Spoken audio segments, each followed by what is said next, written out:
Bonjour à toutes et à tous, bienvenue au Hub des Territoires. Je suis Fanny Griesmer et je suis ravie de vous accueillir ce matin pour une matinée d'échange consacrée aux enjeux de la réindustrialisation. Alors, avant de rentrer dans le vif du sujet, j'ai le plaisir d'accueillir Blandine Calcio-Godino, directrice écosystème et innovation à la Banque des Territoires, pour quelques mots d'introduction. Merci Fanny, bonjour à toutes et à tous. Alors c'est un plaisir de vous accueillir ici à Paris ainsi qu'à distance pour notre événement dédié aux stratégies de reconquête industrielle impulsées au niveau national et déployées dans tous les territoires. Alors après un premier événement le 20 novembre dernier qui a permis de poser le cadre et les enjeux de la réindustrialisation en France, grâce notamment à l'étude réalisée par notre partenaire BPI France Le Lab, nous allons aujourd'hui approfondir deux thématiques en particulier, le foncier et la transition environnementale. Repenser une filière industrielle compétitive et durable implique le dialogue entre tous les acteurs, entreprises, collectivités, États, citoyens. C'est précisément ce travail de mise en commun et de dynamique collective qui est impulsé par le Hub des Territoires. Nous sommes convaincus que ces interactions nous aident à identifier les problématiques, à comprendre les besoins locaux et à innover ensemble pour développer des solutions durables. Cette conviction est au cœur de nos actions et des 300 événements déjà organisés ici depuis plus de 3 ans. Et pour ceux qui ne l'ont pas encore fait, je vous encourage à rejoindre la communauté du Hub des Territoires en vous inscrivant à notre newsletter mensuelle où vous retrouverez toutes les informations sur notre programmation. Et vous pouvez également accéder au contenu de nos événements en ligne sur notre site banquedesterritoires.fr ainsi qu'en replay sur notre chaîne YouTube. Je vous invite d'ailleurs à revoir notre événement du 20 novembre et l'ensemble du cycle que nous avons organisé sur la sobriété foncière. Alors je tiens à remercier tous les intervenants et les participants présents aujourd'hui. Et sans plus tarder, je te repasse la parole, Fanny. Merci beaucoup Blandine, merci. Après 3 décennies de désindustrialisation, c'est un véritable sursaut que l'on observe aujourd'hui avec des élus, des entreprises qui s'engagent dans une dynamique de reconquête industrielle. Un sursaut salutaire dans lequel les territoires pourraient bien jouer un rôle essentiel. Et déterminant. C'est en tout cas le sens du temps fort Territoire et Industrie organisé ces dernières semaines par la Banque des Territoires. Alors ce matin, nous sommes ensemble pendant près de 2 heures et avec nos invités, nous allons revenir sur les grands enjeux de cette stratégie de reconquête industrielle impulsée par l'État et soutenue bien sûr par les territoires. La reconquête industrielle soulève 2 enjeux majeurs pour les collectivités. Il faut pouvoir proposer des fonciers attractifs aux entreprises qui souhaitent se relocaliser, s'installer sur leur territoire, tout en accompagnant la transition vers des filières moins carbonées. Quels sont les atouts des territoires pour construire l'industrie décarbonée de demain? Quelle stratégie déployer pour innover de manière durable? Comment accompagner le renouveau d'une filière industrielle décarbonée, responsable et attractive? Ces questions, nous allons les aborder au cours de 2 tables rondes. Une première session dédiée aux enjeux de l'attractivité foncière, une seconde consacrée à la décarbonation de la filière industrielle. Sans plus attendre et pour introduire nos échanges, j'appelle Olivier Sichel à venir me rejoindre. Bonjour Olivier Sichel. Vous êtes directeur général délégué de la Caisse des dépôts et consignations, directeur de la Banque des Territoires. Alors quelques chiffres pour commencer. Dans les années 70, la France était une grande puissance industrielle avec 20% du PIB qui était issu de la production manufacturière. C'est 9% seulement en 2021 et 2,5 millions d'emplois en moins. Alors depuis la crise sanitaire de 2020, puis la crise géopolitique et énergétique qui a secoué l'Europe et le monde, les questions de souveraineté industrielle sont revenues au cœur du débat public. Et c'est dans ce contexte que le programme France 2030 prévoit un investissement massif pour produire mieux en France, c'est-à-dire construire des véhicules électriques et hybrides, devenir leader des énergies renouvelables, relancer le nucléaire et produire d'ici 2030 le premier avion bas carbone. Tout cela bien entendu dans un objectif de décarbonation, vous l'aurez compris, avec l'ambition de réduire de 35% les émissions de gaz à effet de serre dans le secteur industriel d'ici 2030, une belle et grande ambition. Olivier Sichel, la question de la souveraineté est clé pour le développement des territoires, n'est-ce pas ? Merci beaucoup, Fanny Gressmer, de ces questions. Peut-être un préalable, le groupe Caisse des dépôts s'est fortement engagé sur le sujet de l'industrie, parce qu'on considère que c'est un point clé dans la souveraineté de notre pays, c'est-à-dire notre capacité à faire des choix. Il faut que les industries, on les maîtrise, elles soient basées sur notre territoire, et de réduire notre dépendance. Donc à travers ça, le groupe Caisse des dépôts, on a deux grands leviers. BPI France, qui soutient l'industrie, et sans doute celui qui a écrit... qui a décrit avec le plus de précision la désindustrialisation, c'est le directeur général de BPI France, Nicolas Dufourcq. Et nous, côté Banque des Territoires, on soutient ce qu'on appelle généralement le contenant. Si vous voulez, le contenu, c'est BPI France, quelles industries et dans quel foncier, dans quel aménagement, à quel endroit, dans quel territoire, c'est la Banque des Territoires. Donc on a vraiment éprouvé le besoin de faire un point. Je salue nos intervenants qui ont fait les tables rondes, notamment Bertrand de Singly, qui est directeur général adjoint de France Industrie. La réindustrialisation, on la fera avec les industriels. Et puis du côté de l'État, Guillaume Basset, qui est directeur de l'attractivité des territoires chez Business France et qui a porté le programme Territoire d'industrie. Donc nous, on s'est engagé déjà depuis 2020, depuis la création de la Banque des Territoires, à investir 1,3 milliard. Donc c'est près de 260 projets et plus d'une quarantaine d'usines dont on a financé la création. Alors chaque fois, entendons-nous bien, c'est nous on finance les murs, on finance l'usine, on finance la partie projet, mais c'est BPI qui est au capital de ces entreprises et qui s'occupe lui du corps de l'industrie. Et ce qui est apparu le plus important, et c'est pour ça qu'on va commencer par ça, c'est que pour réindustrialiser, il faut des terrains. Il faut du foncier. Et là, on est au cœur de l'actualité, parce que vous avez vu qu'entre ZAN et foncier industriel, la discussion est repartie. Et là, je pense qu'on a eu un rôle très important, parce que dès qu'on a parlé réindustrialisation et de se dire il faut qu'on refasse des usines en France, qu'on réaccueille de l'industrie, les gens ont dit oui, mais où va-t-on mettre ces industries? Comme je le dis tout le temps, vous ne posez pas une usine comme votre nappe de pique-nique dans la nature. C'est un peu plus compliqué à faire. Et si on est en zéro artificialisation, ça veut dire qu'il n'y a plus de place. Donc il y avait eu un premier rapport auquel on avait beaucoup contribué et qui avait identifié à 22 000 hectares la nécessité de trouver du terrain pour accueillir l'industrie. Donc c'était le rapport du préfet Roland Mouchel-Blézot et de l'ingénieur général Noisette. Et ce qu'il y avait dit dans les 22 000 hectares, finalement, en gros, il y a 3 tiers. Il y a un tiers qu'on va pouvoir récupérer en densifiant les friches. Souvent, en densifiant les zones industrielles, pas les friches, justement, les zones industrielles qui existent déjà. Les zones industrielles, vous les connaissez. Souvent, il y a beaucoup de parkings. Les parkings sont étalés. Si on se dit, au milieu, on va faire un parking vertical, on gagne un peu de place pour étendre l'usine. Et puis, il y a des usines. J'étais hier à La Rochelle. Et La Rochelle va accueillir bientôt Zeiss, le grand industriel allemand, pour faire des implants oculaires. Et Jean-François Fontaine est un maire très engagé dans la transition écologique. C'est un territoire zéro carbone. Et il disait, je contrains Zeiss à construire une usine verticale, beaucoup plus dense. Alors c'est possible, hein, c'est pas une chaîne de voitures, c'est pas un float de verre. On voit bien que les implants oculaires c'est de la haute technologie comme industrie, mais c'est ce genre de choses où on peut permettre la densification. Donc là on gagnait 6 à 7 000 hectares.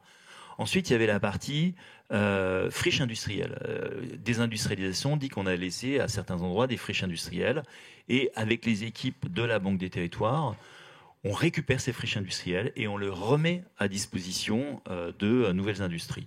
On a plein de projets, je pense à la friche DMC à Mulhouse, j'étais à Vierzon il n'y a pas longtemps, où là vous avez des grandes halles de l'ancienne mécanique, dans lesquelles on remet au bout du jour ces halles, on réinvestit dedans. Aujourd'hui, c'est des halles totalement désaffectées, hein, c'est vraiment ce qui s'appelle des ruines industrielles, et là vous pouvez gagner 6 000 hectares. Mais quand bien même, il faudra trouver 6 à 7 000 hectares nouveaux. Et là, ce qu'on a fait avec la Banque des Territoires, avec l'équipe de Camille, de Thomas Rollet qui sont là, aidés du CEREMA, on a dit, mais en fait, ces espaces, ils existent. Essayons de voir combien d'espaces sont aujourd'hui, à date, début décembre 2024, immédiatement disponibles à la commercialisation. Et c'est le portail France Foncier Plus qu'on a lancé, et qui aujourd'hui, Camille et Thomas vous donneront les chiffres, recensent plus de 6000 hectares, plus de 700 sites qui sont immédiatement disponibles. Dedans, il y a des sites clés en main qui sont immédiatement disponibles et qui ont été purgés de toute étude, d'autres dans lesquels ça va dépendre du type d'industrie qu'on le fait, mais immédiatement, on est en capacité de révéler qu'il y a 650 sites, 6000 hectares. Donc c'est possible. Et ça, c'est vraiment la marque de la Banque des Territoires que d'avoir objectivé par la data un débat où vous avez des gens qui disent il nous faut absolument une exemption du ZAN pour faire de l'industrie, d'autres qui disent non, le zéro artificialisation, c'est un engagement fort, on ne veut plus artificialiser l'État. Et ça se discute, et ça se chamaille. Nous, on dit, ben voilà dans la donnée, ce qui est immédiatement disponible à tel endroit. Donc voilà en gros le rôle de la Banque des Territoires dans son accompagnement d'un grand combat de désindustrialisation. Et je voudrais terminer mon introduction par vraiment un geste de foi et de soutien. Aujourd'hui, c'est dur pour l'industrie. On a beaucoup soutenu, il y avait des vents très très favorables dans le contexte dans lequel on est, hausse des barrières douanières de Trump, repli de la Chine, durcissement vraiment de la concurrence. Certains sont en train de se dire il y a des difficultés. Je ne vais pas le cacher, par exemple, on a soutenu Insect, et Insect a un tour de financement difficile. Il y a un mois, on a fait un grand événement synergie à Lille, et on était avec Antoine Hubert, le fondateur d'Insect, pour dire on soutient Insect. On a été là quand c'était facile, quand ça avait un vent en poupe, quand on disait nouvelle industrie. On est là aussi quand c'est difficile et qu'il y a des passages difficiles en matière de financement, en matière de vent adverse, parce qu'on sait que la réindustrialisation, c'est malheureusement le fruit. Pendant 40 ans, on a désindustrialisé. Là, maintenant, on est revenu dans ces gammes-là. Ça va être un effort très, très long, mais dans lequel, nous, le long terme, on connaît à la Banque des Territoires, on connaît le groupe Caisse des Dépôts. Merci beaucoup, Olivier Sichel. Merci beaucoup. Merci. La renaissance de l'industrie doit donc être durable, décarbonée, mais comment développer ou redévelopper sans artificialiser davantage les sols? Dans le cadre de la récente loi climat et résilience, comment les entreprises et les collectivités peuvent-elles répondre à la double injonction de la sobriété foncière et du développement économique? C'est la question de notre toute première session. Et j'appelle Jean-Baptiste Guesquin, Guillaume Basset et Thomas Rollet à me rejoindre.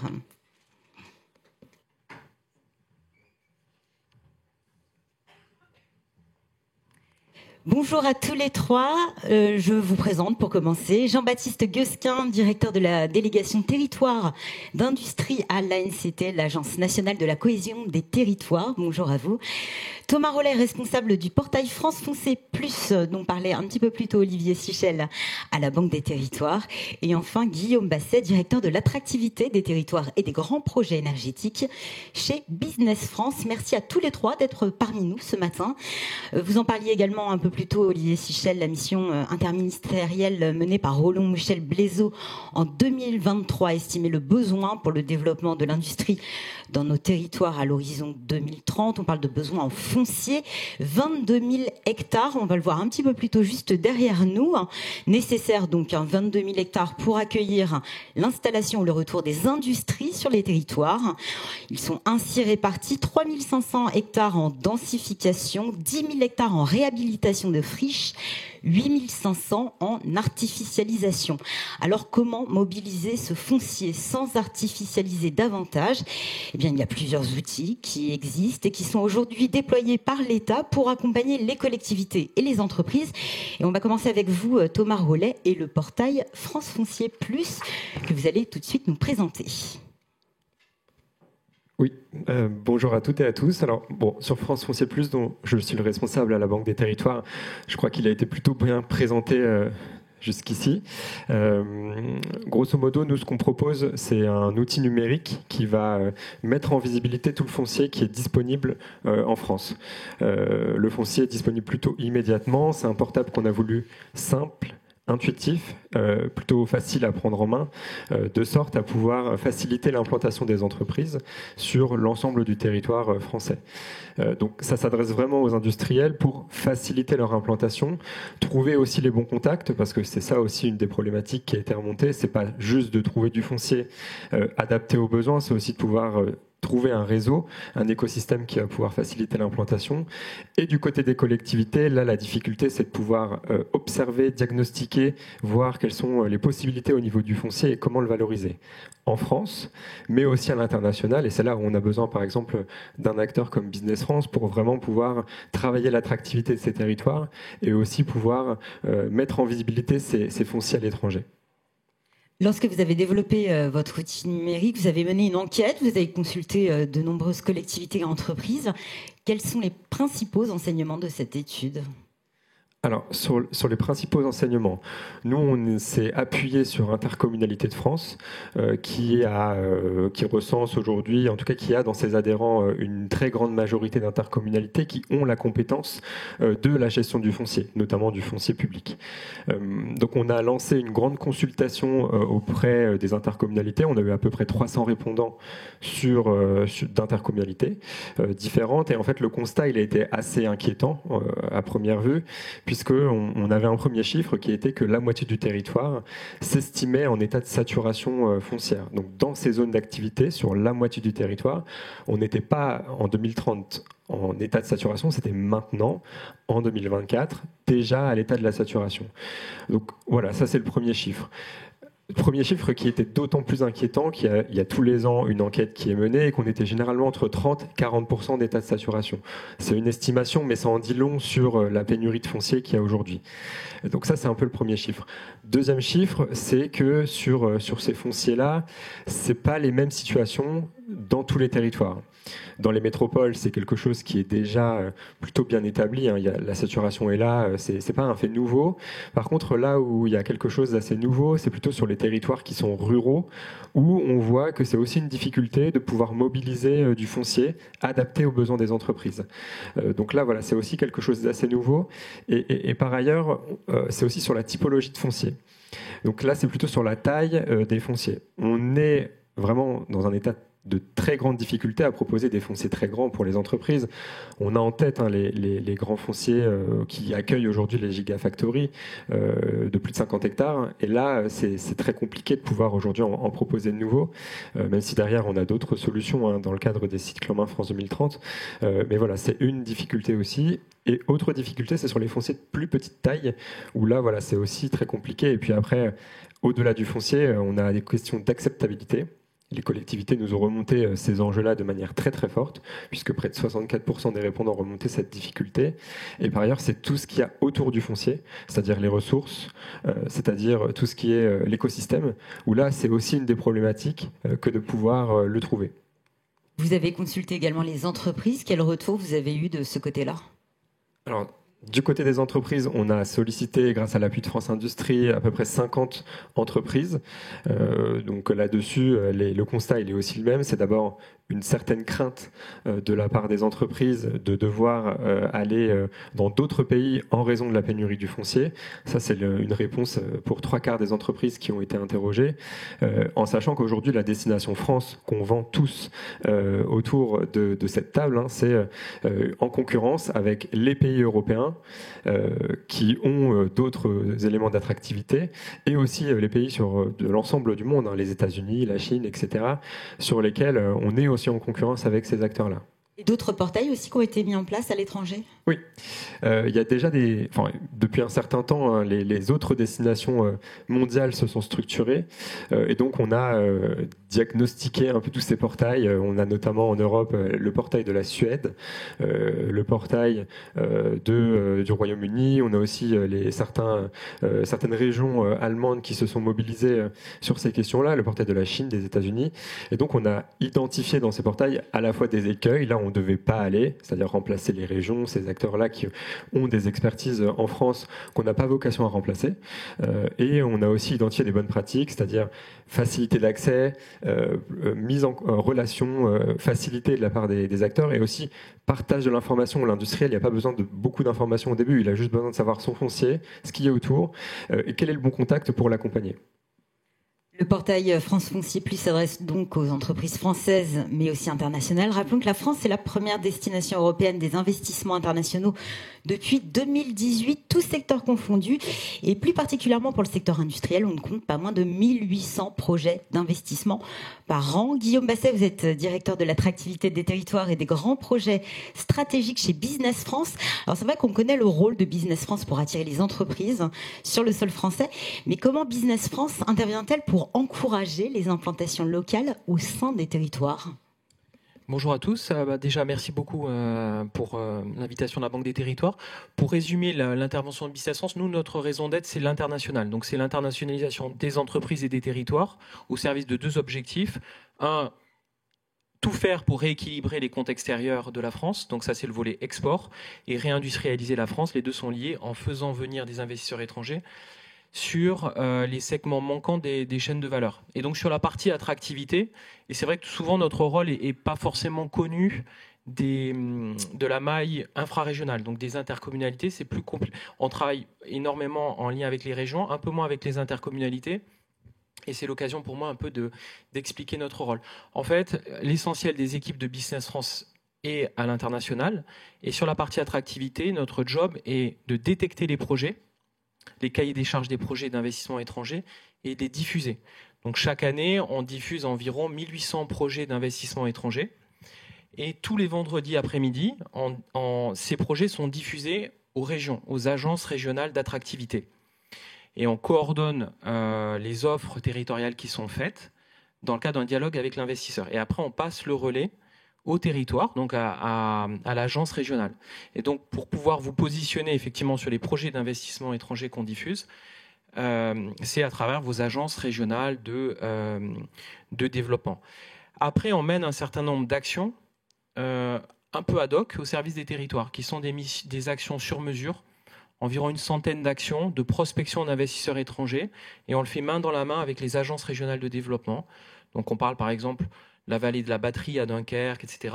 Et ça fait depuis plusieurs années qu'on organise des missions de prospection, depuis une dizaine d'années, des missions de prospection d'investisseurs étrangers sur ce segment, avec Nord France Invest, avec le grand port maritime de Dunkerque.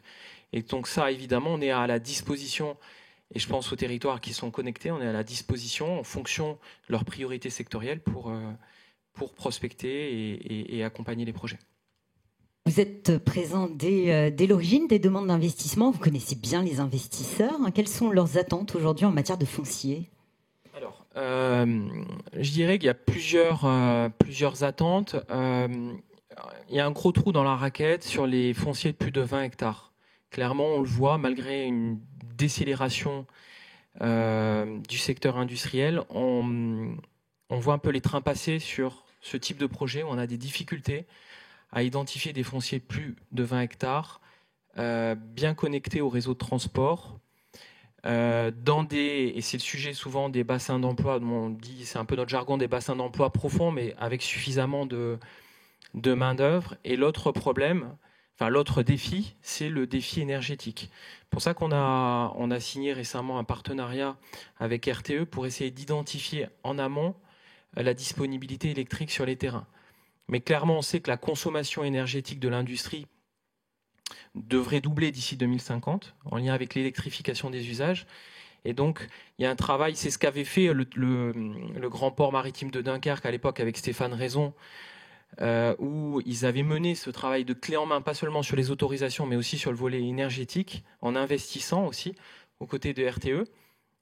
Et donc ça, ce sujet énergétique, il est absolument indispensable en fait. Et c'est le principal frein sur un certain nombre de projets. Parler des sites industriels clés en main, c'est justement, ils sont au cœur de la stratégie pour faire de la France une grande nation industrielle verte. Le dispositif site clés en main a été présenté par le président de la République en mai dernier et il doit permettre d'identifier du foncier pour attirer les investisseurs industriels. Ce dispositif est déployé par l'ANCT. Jean-Baptiste Guesquin, comment ça marche ? Bien, effectivement, le dispositif site clé en main, il vise à proposer le foncier le plus qualitatif possible aux industriels. Il a pour objectif de proposer la vitrine du foncier industriel qu'on peut communiquer aux investisseurs nationaux et internationaux. Et donc c'est une démarche complémentaire de France Foncier Plus qui vise plutôt à recenser, à être tout le foncier disponible et à être exhaustif. Nous, sur ce label, on vise à préparer des surfaces pour minimiser le risque pour les investisseurs. Donc des surfaces sans risque environnemental, sans risque archéologique, avec des éléments d'urbanisme qui sont prêts à accueillir de nouvelles usines. Un dispositif qui permet d'avoir une installation avec un risque minimal pour les industriels, pour éviter tout dérapage en matière de calendrier, pour éviter une mauvaise surprise quand un industriel s'installe. C'est un dispositif qui existait déjà en 2019 et 2020, qu'on a repris en 2022, justement, suite au rapport du préfet Roland Mouchal-Blaisot qui avait été publié en 2023, pardon. Et donc, on a sélectionné une nouvelle vague de sites clés en main en début d'année, avec justement pour objectif de concilier attractivité et sobriété foncière.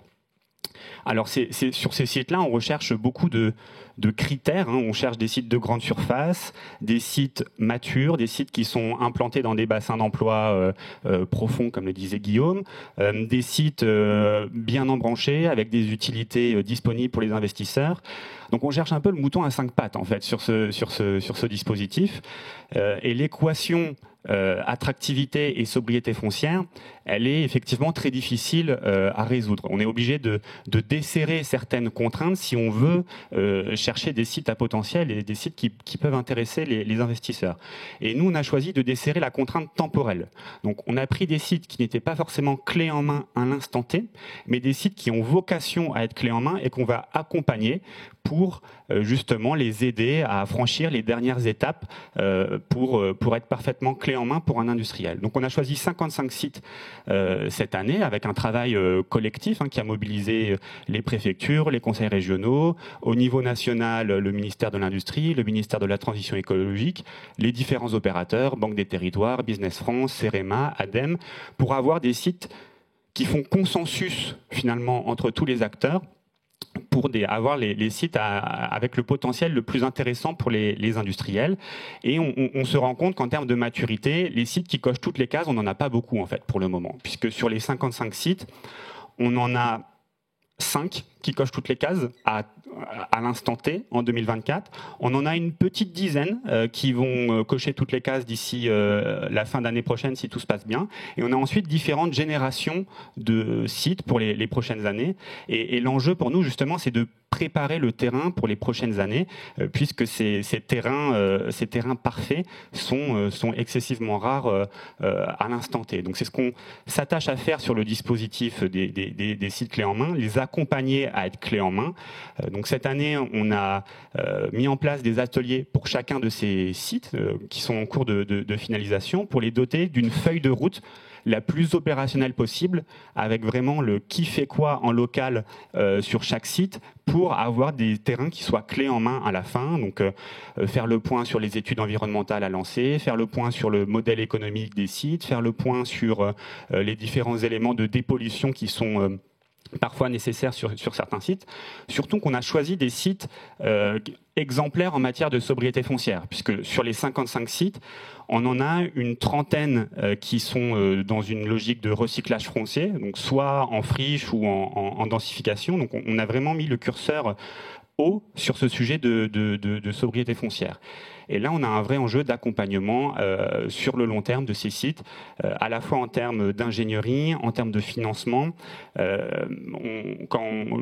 premier bilan qu'on fait de ce travail justement d'accompagnement des sites clés en main, c'est déjà une difficulté en matière de modèle économique sur le sujet de la sobriété foncière.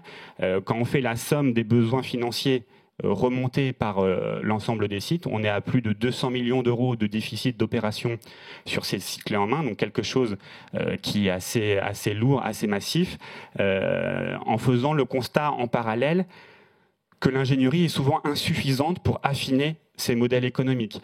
Sur ces 55 sites clés en main, donc je disais qu'on a à peu près une trentaine de sites en recyclage foncier. On en a seulement 5 qui ont candidaté au fonds friche l'année dernière. Les outils existent pour accompagner ces sites et pour améliorer le modèle économique de ces sites.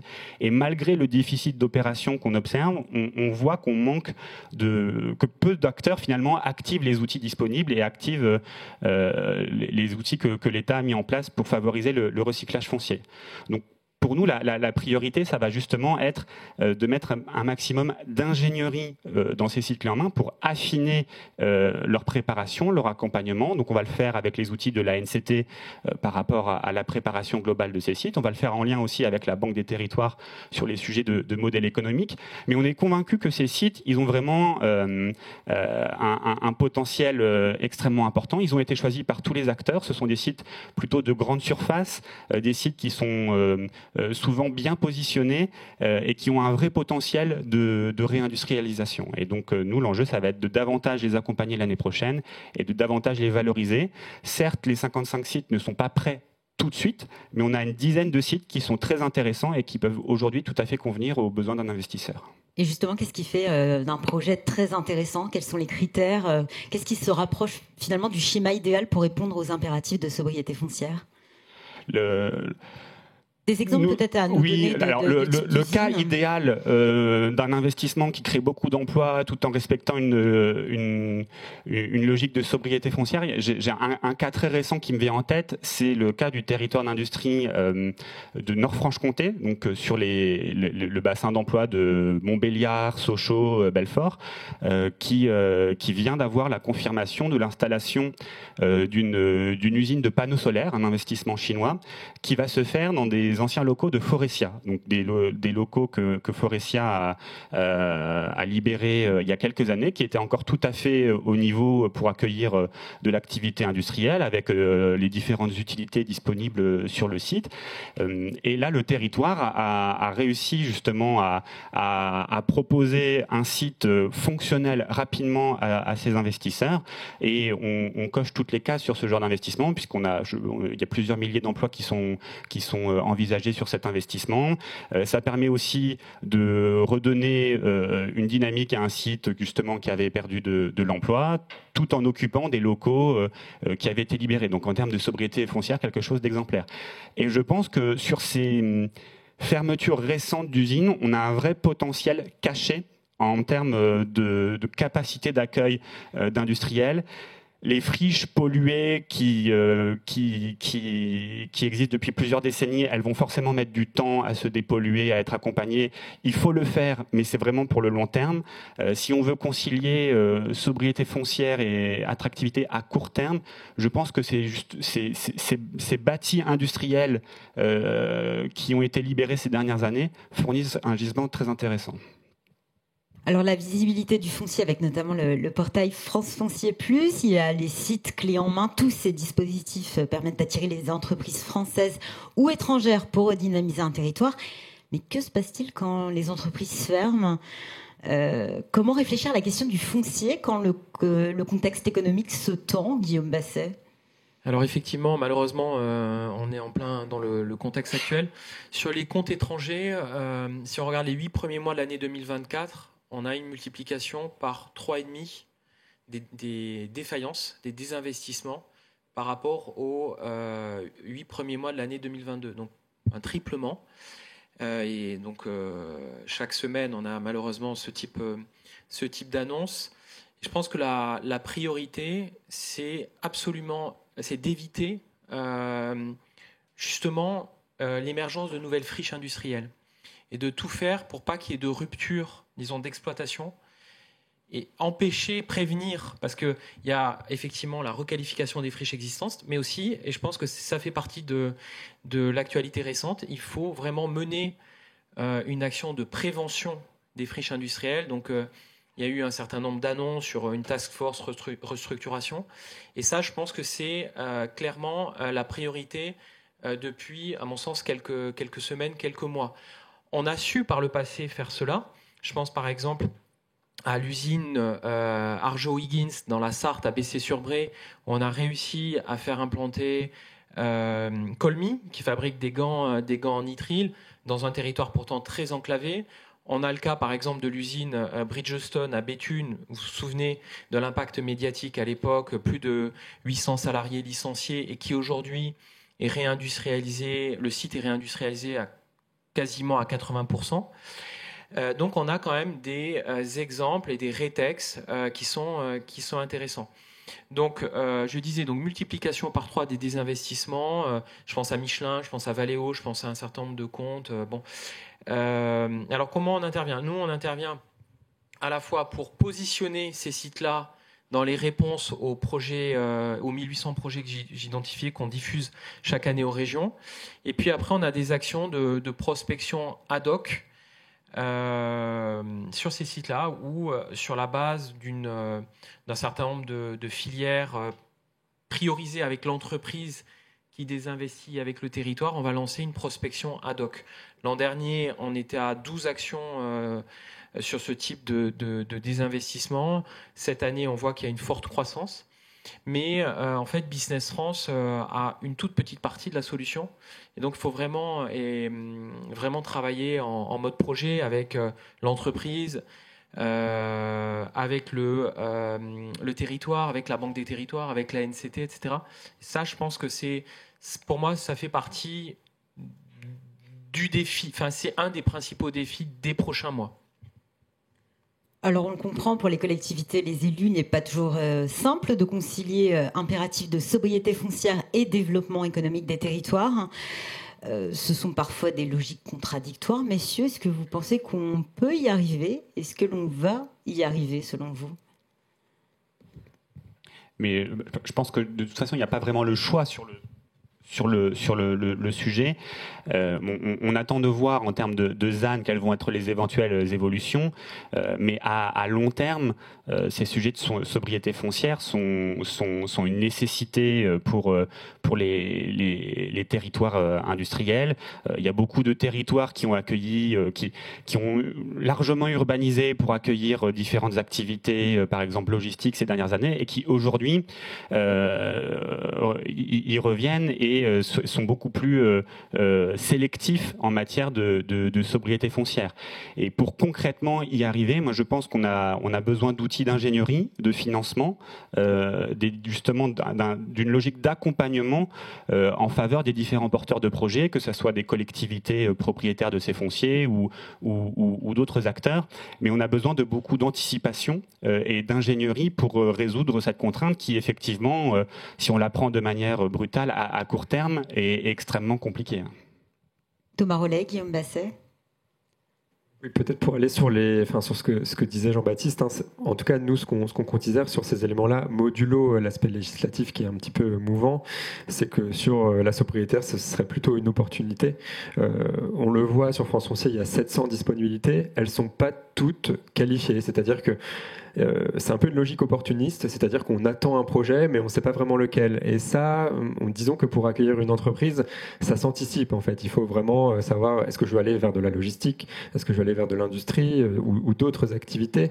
Et je dirais que la sobriété foncière, ça permet vraiment de réfléchir sur son projet de territoire, sur ce qu'on peut encore faire, sur ce qu'on ne peut déjà plus faire, et sur ce que les citoyens peuvent aussi accepter. Et donc voilà, c'est vraiment de pouvoir concilier pas mal de dynamiques et de prendre aussi le temps d'y réfléchir. Donc je suis assez d'accord sur ce que disait Jean-Baptiste et aussi sur l'importance de l'ingénierie, en tout cas du temps un peu masqué sur comment on fait et comment on y va. Vous partagez ce point de vue ? Moi, je partage complètement. Je pense que sobriété et réindustrialisation sont possibles. Après, il y a un certain nombre de conditions de réussite. Après, il ne faut pas se voiler la face. La première condition, c'est quand même un effort en subventionnement parce qu'il y a des déficits d'opération. Donc ça, c'est quand même le vrai sujet. Le deuxième sujet, c'est la temporalité. Souvent, les territoires attendent l'identification d'un investisseur pour lancer la préparation des terrains. Malheureusement, alors ça change, hein, mais nous, la recommandation, c'est vraiment d'inverser la logique, c'est-à-dire de préparer le terrain. Je disais à la fois avec RTE sur la partie énergétique. On a signé aussi un partenariat avec l'INRAP qui fait les fouilles d'archéologie préventive et ils sont prêts aussi à s'engager dans cette démarche d'anticipation. C'est ça, c'est le sujet, c'est-à-dire déficit d'opération et anticipation. Merci à tous les trois. Alors, on va peut-être prendre des questions dans le public, s'il y en a, ou du côté du chat. Est-ce qu'on a des questions ?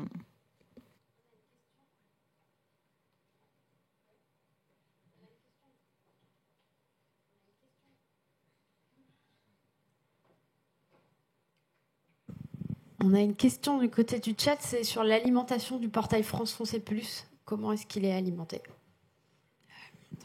Alors, sur l'alimentation, on a une demande qui a été formulée dans la loi climat et résilience, dans laquelle les principes de zéro artificialisation nette sont mis en place, qui oblige les collectivités à réaliser un inventaire des zones d'activité économique. Bon, voilà, ça c'est le contexte, mais en fait c'est assez important parce que on s'est rendu compte que pas mal d'intercommunalités avaient des difficultés aussi à juste observer leur foncier économique et qualifier la vacance et la disponibilité. Donc on a lancé une offre qui s'appelle ASAE, qui permet de réaliser les inventaires des zones d'activité et aussi de trouver des disponibilités à l'intérieur. Donc c'est un premier flux, je dirais, de disponibilité qui sont donc les intercommunalités. Après, on travaille avec les agences régionales d'attractivité qui, notamment dans le cadre des grands projets que aujourd'hui remonte Business France, travaille sur ce sujet d'avoir déjà anticipé en fait la demande des entreprises et ont déjà pas mal de disponibilité. Donc c'est aujourd'hui les acteurs de l'attractivité à l'échelle régionale avec lesquels on travaille et avec lesquels donc on alimente le portail France Foncier Plus. Et dans les perspectives, puisqu'on peut aussi potentiellement en parler, on a aussi, puisqu'on parle aujourd'hui, on ne parle que de foncier majoritairement public. L'autre solution, ça pourrait être donc les friches qui ont été évoquées, mais aussi du foncier maîtrise privée, donc d'entreprises qui laisseraient ce foncier. Et donc on réfléchit plutôt pour 2025 à comment on pourrait faciliter pour les entreprises la mise à disposition de leur foncier, soit en totalité, soit en partie, puisque parfois les entreprises ont constitué des stocks. Comment on peut aussi le mettre en visibilité via cet outil. Merci Thomas Rollet. Peut-être une autre question dans le public ou dans le chat.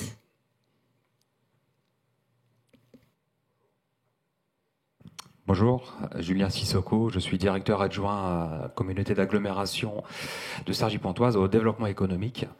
J'avais une remarque sur la fiscalité, c'est-à-dire qu'effectivement, parmi les incitations à accueillir des entreprises, jadis, la fiscalité était un des éléments que les élus regardaient attentivement. Les réformes récentes ont un peu refroidi un peu tout le monde sur cette partie recette de l'économie locale. Je voulais un peu avoir votre point de vue sur cet aspect-là aussi, qui aujourd'hui nous manque un peu en termes d'arguments aussi vis-à-vis de certains positionnements politiques locaux. Les maires restent en posture pour décider l'urbanisme aussi, des règles d'implantation, la destination des locaux. Et c'est vrai qu'on a pu tester récemment à Cergy-Pontoise la position des uns et des autres vis-à-vis de l'industrie, vis-à-vis du foncier industriel. Et on a entendu effectivement certaines remarques liées à la fiscalité, au désintérêt désormais pour certains élus d'aller dans ce sens-là. Voilà, je voulais un peu avoir votre point de vue, s'il vous plaît. Messieurs, la fiscalité. Sur la fiscalité, je pense qu'il y a... Pour moi, il y a deux choses. Bon, il y a le sujet des impôts de production, effectivement, qui ont été supprimés. Bon, il y a aussi en parallèle la demande des industriels d'avoir une charge fiscale moins lourde. Donc, je suis pas sûr que ce débat ait vocation à être réouvert. Par contre, en termes de fiscalité, je pense qu'il y a des choses très intéressantes à faire pour justement inciter à la sobriété foncière. Aujourd'hui, je pense qu'on n'a pas assez d'outils pour inciter les territoires ou les entreprises à valoriser leurs friches, à s'inscrire dans des logiques de sobriété foncière. Et là, on a peut-être quelques outils de fiscalité qui seraient intéressants pour justement rendre un peu plus intéressant financièrement ces sujets de sobriété foncière. On en discute justement avec Intercommunalité de France, qui a fait quelques propositions en la matière au ministre de l'Industrie. Et je pense effectivement on aurait besoin de quelques outils financiers supplémentaires sur les friches, et notamment des outils fiscaux. Je pense que ce serait un axe intéressant. Guillaume Basset voulait réagir. Oui, effectivement, sur la fiscalité. Donc ça reste un critère déterminant dans la décision de l'investisseur. Donc ces dernières années, on s'est rapproché progressivement de la moyenne européenne, mais on reste quand même un pays globalement surfiscalisé par rapport à la moyenne. Concernant les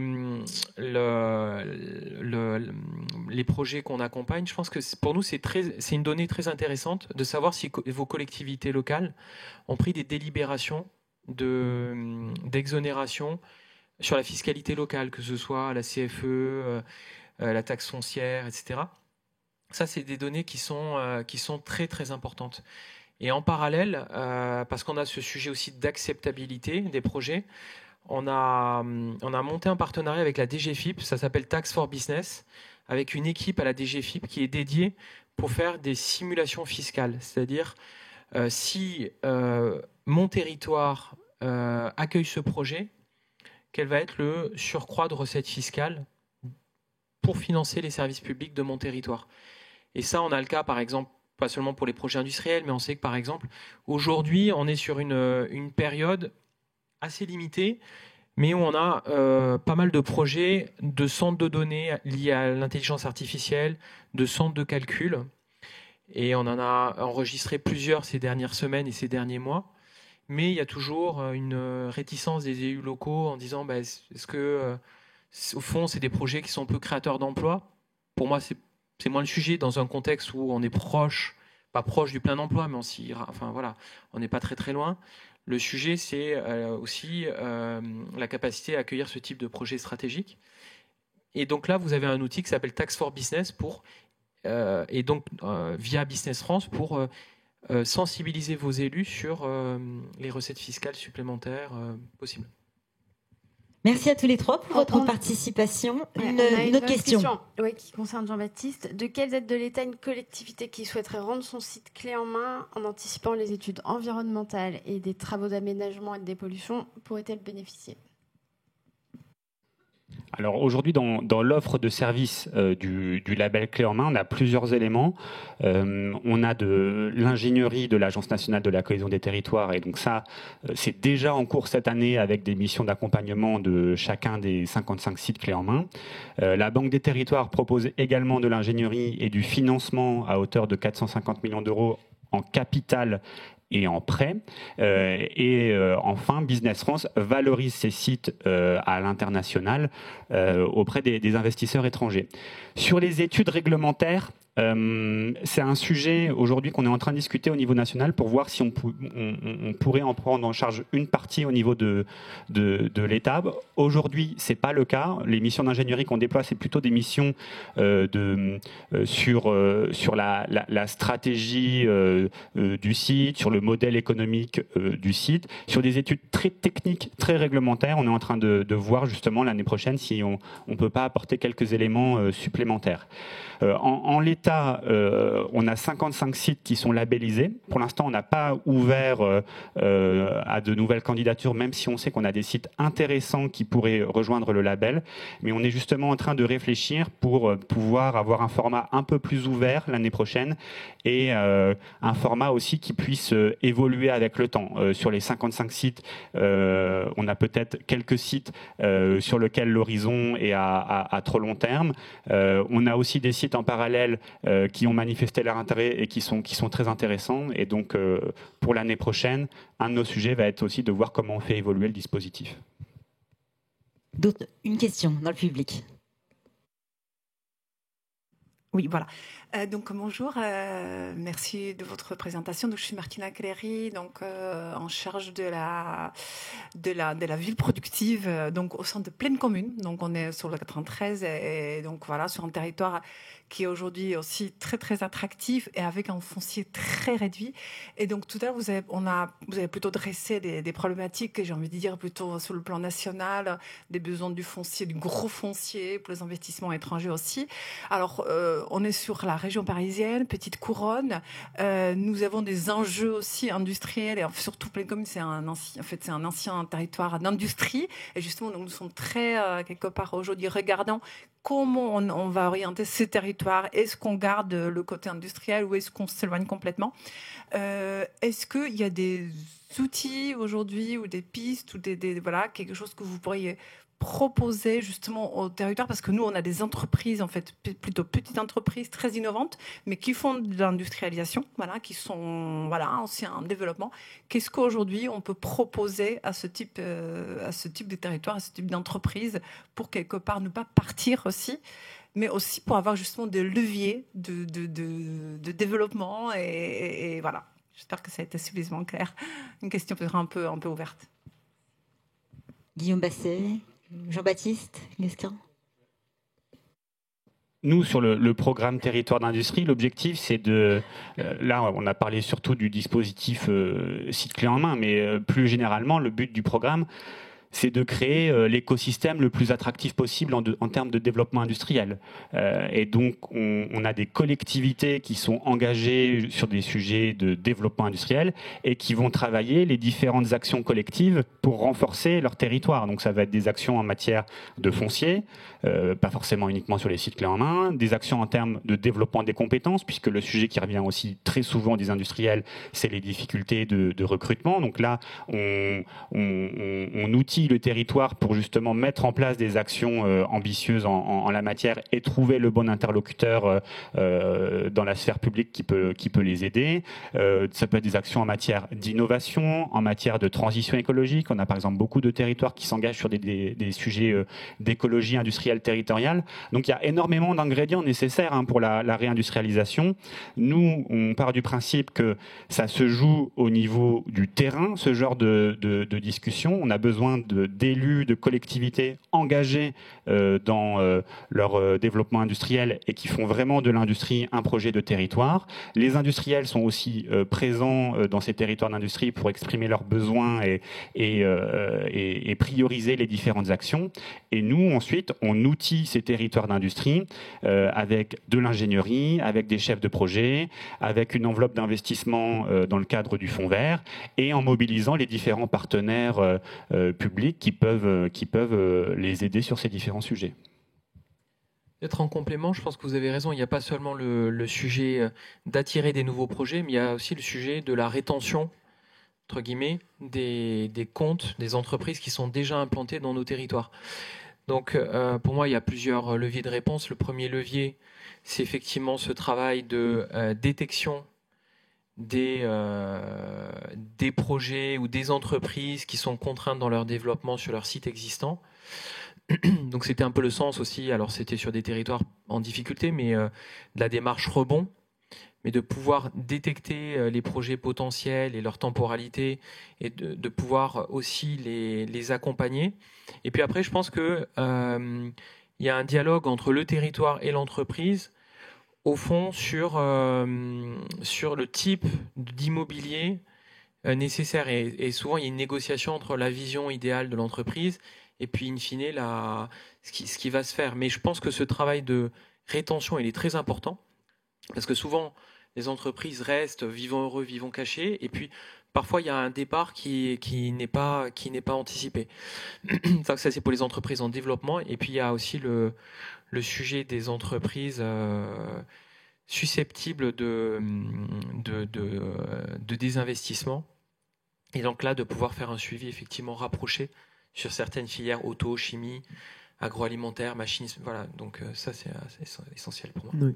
Peut-être pour compléter aussi, de travailler le parcours résidentiel de l'entreprise, puisque bien souvent, notamment pour les startups, on a du foncier ou de l'immobilier de petite taille, mais après, souvent, on se pose la question du passage à l'échelle. Et c'est là où le territoire doit vraiment s'interroger sur quelles sont mes capacités et est-ce que je peux aussi accompagner sur toutes les étapes du développement de l'entreprise avec du foncier ou de l'immobilier. Et c'est aussi d'anticiper ce type d'étape. Donc, c'est là où le dialogue est important, mais c'est là aussi où le territoire doit aussi prendre le temps de réfléchir sur quelles sont ses capacités et comment il peut accompagner quel type d'entreprise tout au long du développement. D'autres questions ? Eh bien, je vous propose de passer à la suite. Merci à tous les trois pour votre participation. Jean-Baptiste Guesquin, directeur de la délégation territoire d'industrie à la NCT, Guillaume Basset, directeur de l'attractivité des territoires et des grands projets stratégiques chez Business France. Et enfin, Thomas Rollet, responsable du portail France Foncier Plus à la Banque des Territoires. Alors, on l'a compris, la réindustrialisation de la France passe donc par un foncier attractif, compétitif, mais elle peut être et doit être l'occasion aussi d'imaginer un nouveau modèle pour toute la filière, car pour être compétitif, il faut aujourd'hui se distinguer par une approche environnementale forte et exigeante. Mais comment les territoires peuvent-ils encourager cette dynamique? Eh bien, c'est ce que l'on va voir tout de suite avec nos prochains invités. J'appelle Karine Maillard, Bertrand de Singly, Emmanuel Gonon à me rejoindre, et puis on retrouvera Angelina Sauvage à distance.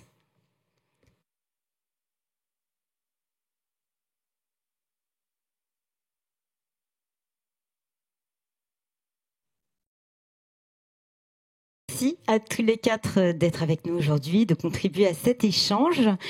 On en parle avec vous. Voilà, je vais vous présenter à distance. Peut-être vous êtes avec nous. Oui, je le vois. Effectivement, Angelina Sauvage, vous êtes chef de projet Pacte Industrie à l'ADEME, en charge du volet financement de la décarbonation. Merci à vous d'être parmi nous ce matin. Karine Maillard, vous pilotez le programme Pacte Industrie à l'AT2E, qui est l'association technique énergie-environnement. Bertrand de Singly, vous êtes directeur général adjoint de France Industrie, en charge de la décarbonation industrielle. Et enfin, Emmanuel Gonon, fondateur de Oji Venture, qui est un fonds d'investissement pour accompagner les industriels à se transformer. Alors, on plante le décor avec quelques chiffres pour commencer. L'industrie représente aujourd'hui près de 20% des émissions de gaz à effet de serre, près de 20% de la consommation énergétique du pays. Pour répondre aux objectifs des accords de Paris, à la feuille de route de France 2030, qui prévoit, je vous le rappelle, de baisser de 35% nos émissions de gaz à effet de serre dans le secteur industriel entre 2025 et 2030, eh bien, de nouvelles stratégies se mettent en place. 77% des gaz à effet de serre proviennent de la combustion d'énergie fossile, et certaines zones géographiques marquées par une activité industrielle intense concentrent ces émissions. C'est le cas notamment des Hauts-de-France, de la région sud et des rives de la Seine ou du Rhône. Pour le secteur industriel, le défi est de taille. En quelques années, il va falloir modifier profondément des modes de production, des procédés issus de la première révolution industrielle et donc qui datent, structurées toutes autour des énergies fossiles. Bertrand de Singly, quelle est l'approche de France Industrie pour relever ce défi qui semble colossal ? Je pense que le défi est colossal, mais qu'il est atteignable. On a évoqué juste avant les questions de foncier, et évidemment, elles sont très connectées aussi à ces transitions, puisqu'il va falloir faire des nouveaux modes de production, et parfois, ça veut dire, pour des sites existants, s'adapter, faire des ateliers nouveaux sur du foncier connexe, ou quand on peut le faire, et ça a été dit tout à l'heure par un intervenant sur le fait de façon verticale. Mais je pense que le premier sujet, c'est quand même que l'économie et l'industrie soient en bonne santé. Je pense que c'est comme pour un être humain, il faut être en bonne santé, il faut être soutenu, il faut être entouré. Et puis aussi, il faut faire un bon diagnostic. Donc je veux peut-être dire sur ces deux sujets-là. Alors, sur la bonne santé, on a abordé juste avant les questions de fiscalité. On travaille beaucoup avec un institut qui s'appelle Rexecode, qui a comparé en fait ce qu'on paye, même si on ne gagne pas d'argent à la fin. Donc c'est ce qu'on a, donc les cotisations employeurs et les impôts de production. Donc je ne parle pas d'impôts sur les sociétés. Et quand on le rapporte à la valeur ajoutée de l'industrie, en France, on est à 18%, le ratio. La moyenne européenne, c'est 10%. Et si on prend l'Espagne, 10%, l'Italie, 12%, l'Allemagne, 11%. Et je crois qu'avec la Suède, on fait la course en tête, mais sinon, on est un peu tout seul devant. Donc, j'entendais tout à l'heure, il y a la question de la redistribution, qui est une question essentielle. Mais quand on prend la photo sans se poser la question de les relations entre l'État et les collectivités, à la fin, si vous prenez l'écart de prélèvement pour les industriels, je parle si on avait le même tissu industriel, mais ça fait 20 milliards d'euros, l'écart de 7 points, c'est 20 milliards d'euros de charges que nous n'aurions pas en France si on avait le taux moyen de la zone euro. Donc vous partez déjà avec un handicap qui est très important. Quand on regarde 20 milliards d'euros, avec 20 milliards d'euros, on a de quoi investir à peu près tout ce qu'il faut pour la décarbonation.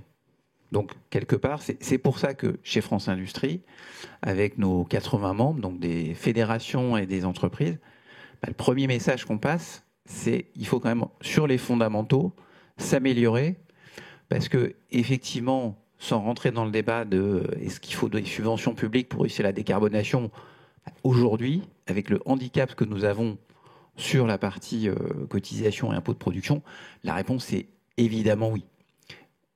Il y a des industriels, ceux qui sont en très bonne santé. Je ne sais pas si vous avez relu dans les journaux économiques, mais le secteur du luxe se porte plutôt bien. Ce secteur, il ne fait pas de bruit, il est extrêmement discret, et c'est un secteur qui est très en pointe sur la décarbonation. Parce qu'il s'en sort, mais avec des modèles économiques qui ne sont pas ceux qu'on peut standardiser sur toute l'industrie manufacturière. Donc ce premier sujet, c'est un combat. C'est pour ça que sur le crédit impôt recherche, où on entend toute la journée, ça coûte 7 milliards d'euros. Oui, mais c'est quelque chose qui est pour l'industrie une façon d'aider l'industrie en France, et c'est pour nous quelque chose de vital.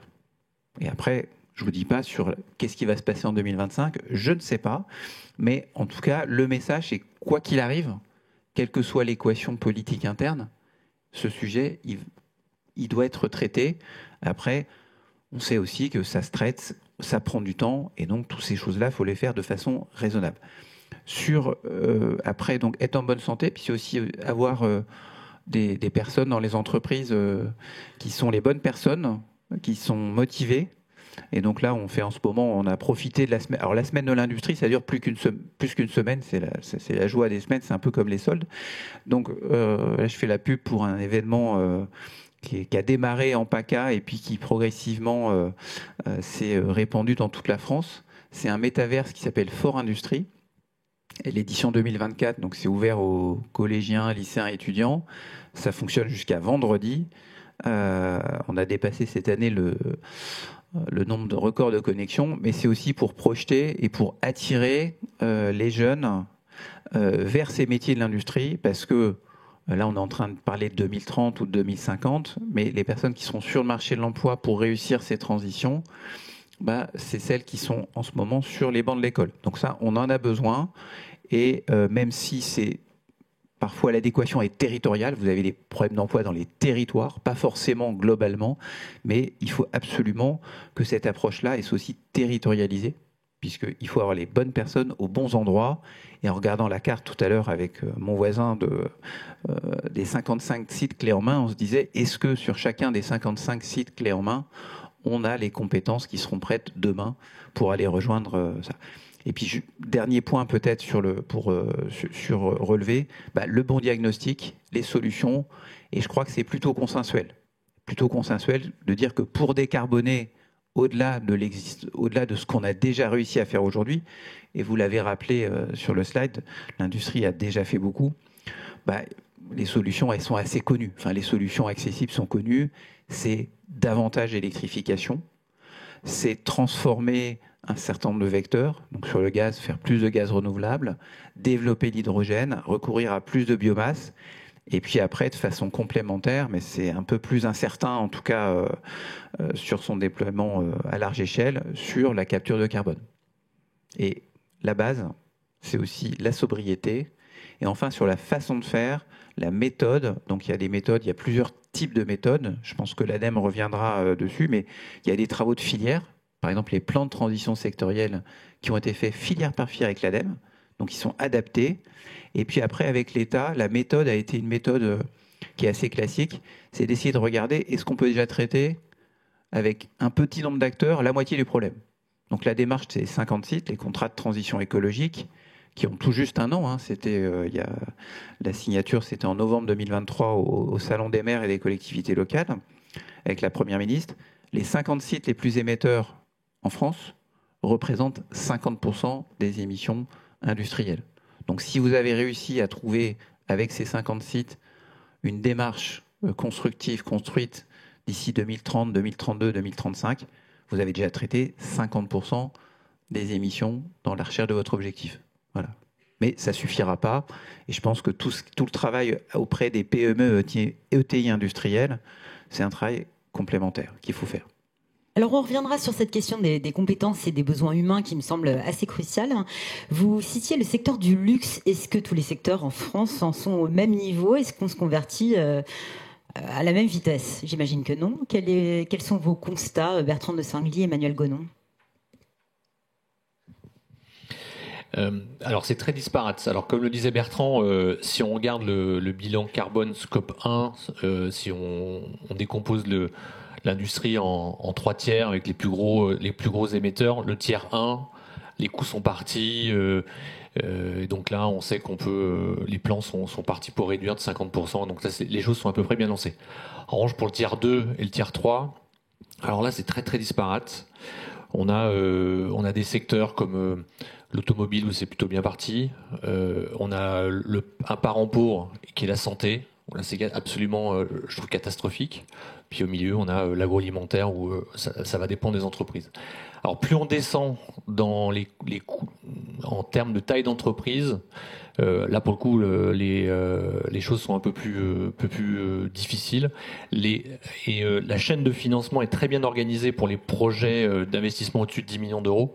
En revanche, dès qu'on passe en dessous de 10 millions d'euros, là il y a un problème de financement. On en parlera tout à l'heure. On a essayé d'agir sur ce sujet-là. Après, si on dézoome, parce que souvent en France, on a un peu ce tropisme du carbone qui sort de la cheminée de l'usine, mais en fait, dans beaucoup de secteurs, le carbone, il est à 85% sur le scope 3, 80-90% sur le scope 3. Donc en fait, c'est ce qui se passe avant l'usine et c'est ce qui se passe après l'usine. Donc ce qu'on achète, comment on distribue, comment on l'utilise. Donc il faut réintégrer une partie de l'énergie, du bilan carbone de l'énergie, du bilan carbone du transport, et de tout ce qui est nécessaire pour recycler, reconditionner, réparer. Et là, globalement, le bilan carbone, il fait x2. C'est-à-dire que le 20%, il devient 40%. Et donc on a un filtre qui est souvent très orienté procédé.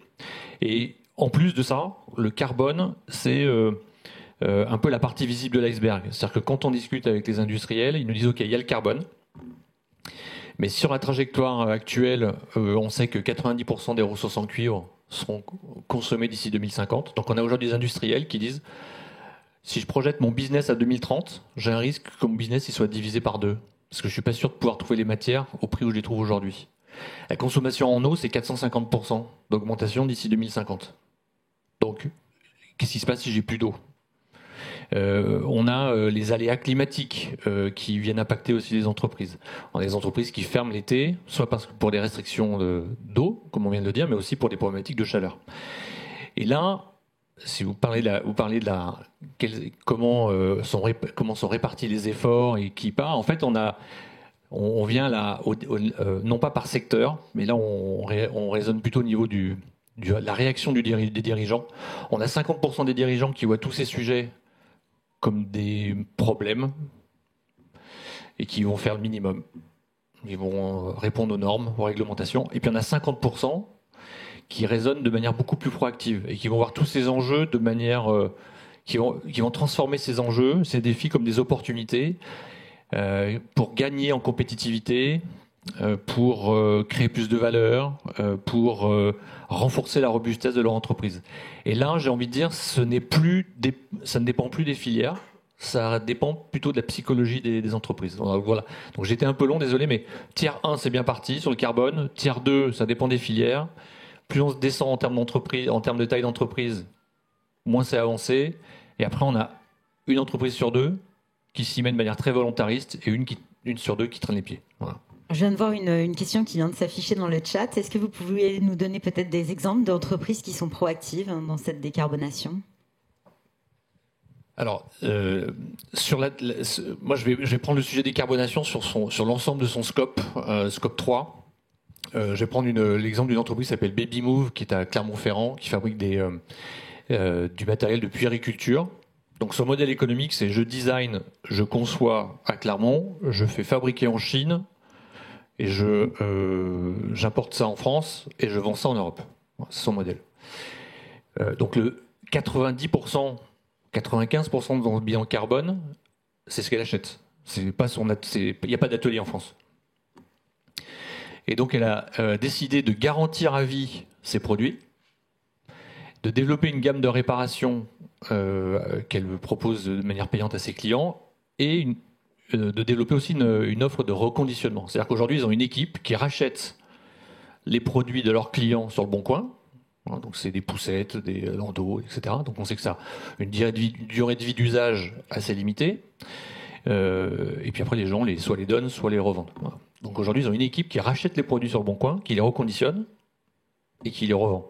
Et aujourd'hui ce modèle économique, il est plus rentable que le modèle historique. C'est-à-dire que le modèle circulaire, hein, il est plus rentable que le modèle linéaire où je fais fabriquer en Chine, j'importe, je vends.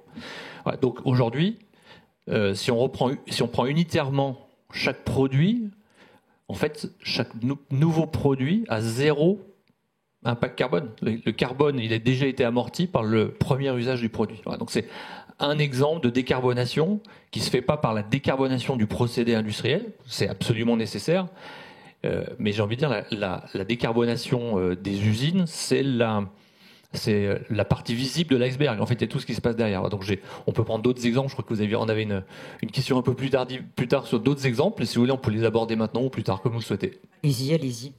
Bon, je peux prendre un autre exemple et qui fait le lien aussi sur les sujets de réindustrialisation. Bon, on vient de voir avec Babymove.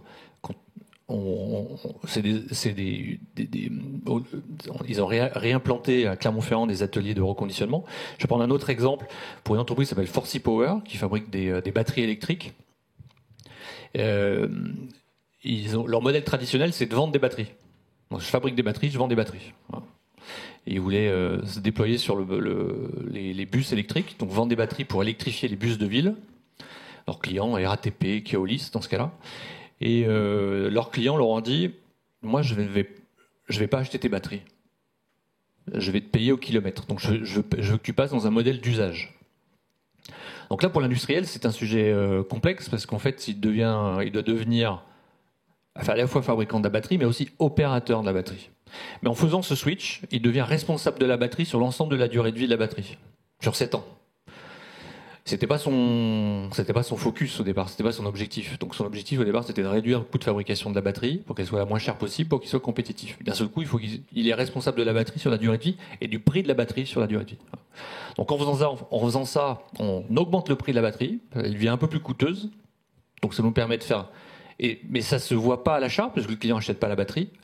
En revanche, elle est moins coûteuse sur l'ensemble de la durée de vie de la batterie et elle a un poids carbone, un impact carbone qui est beaucoup, beaucoup, beaucoup plus faible sur sa durée de vie.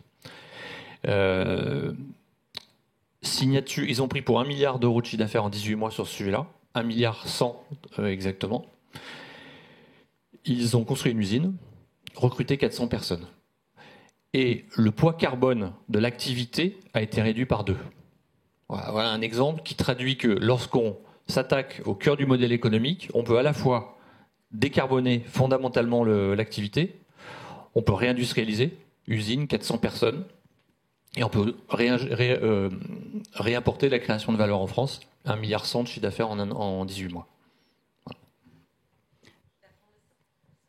Bertrand de Singly, vous partagez ce constat? Est-ce que décarboner peut et doit rimer avec opportunité?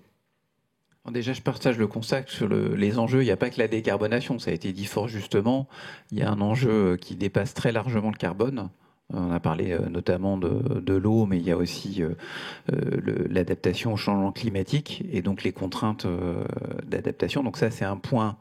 Voilà. Le carbone, c'est un peu par simplification. On s'est dit, il y a un sujet majeur mondial sur le CO2. D'ailleurs, il n'y a pas que le CO2 quand on parle des émissions à effet de serre. Donc c'est diablement complexe.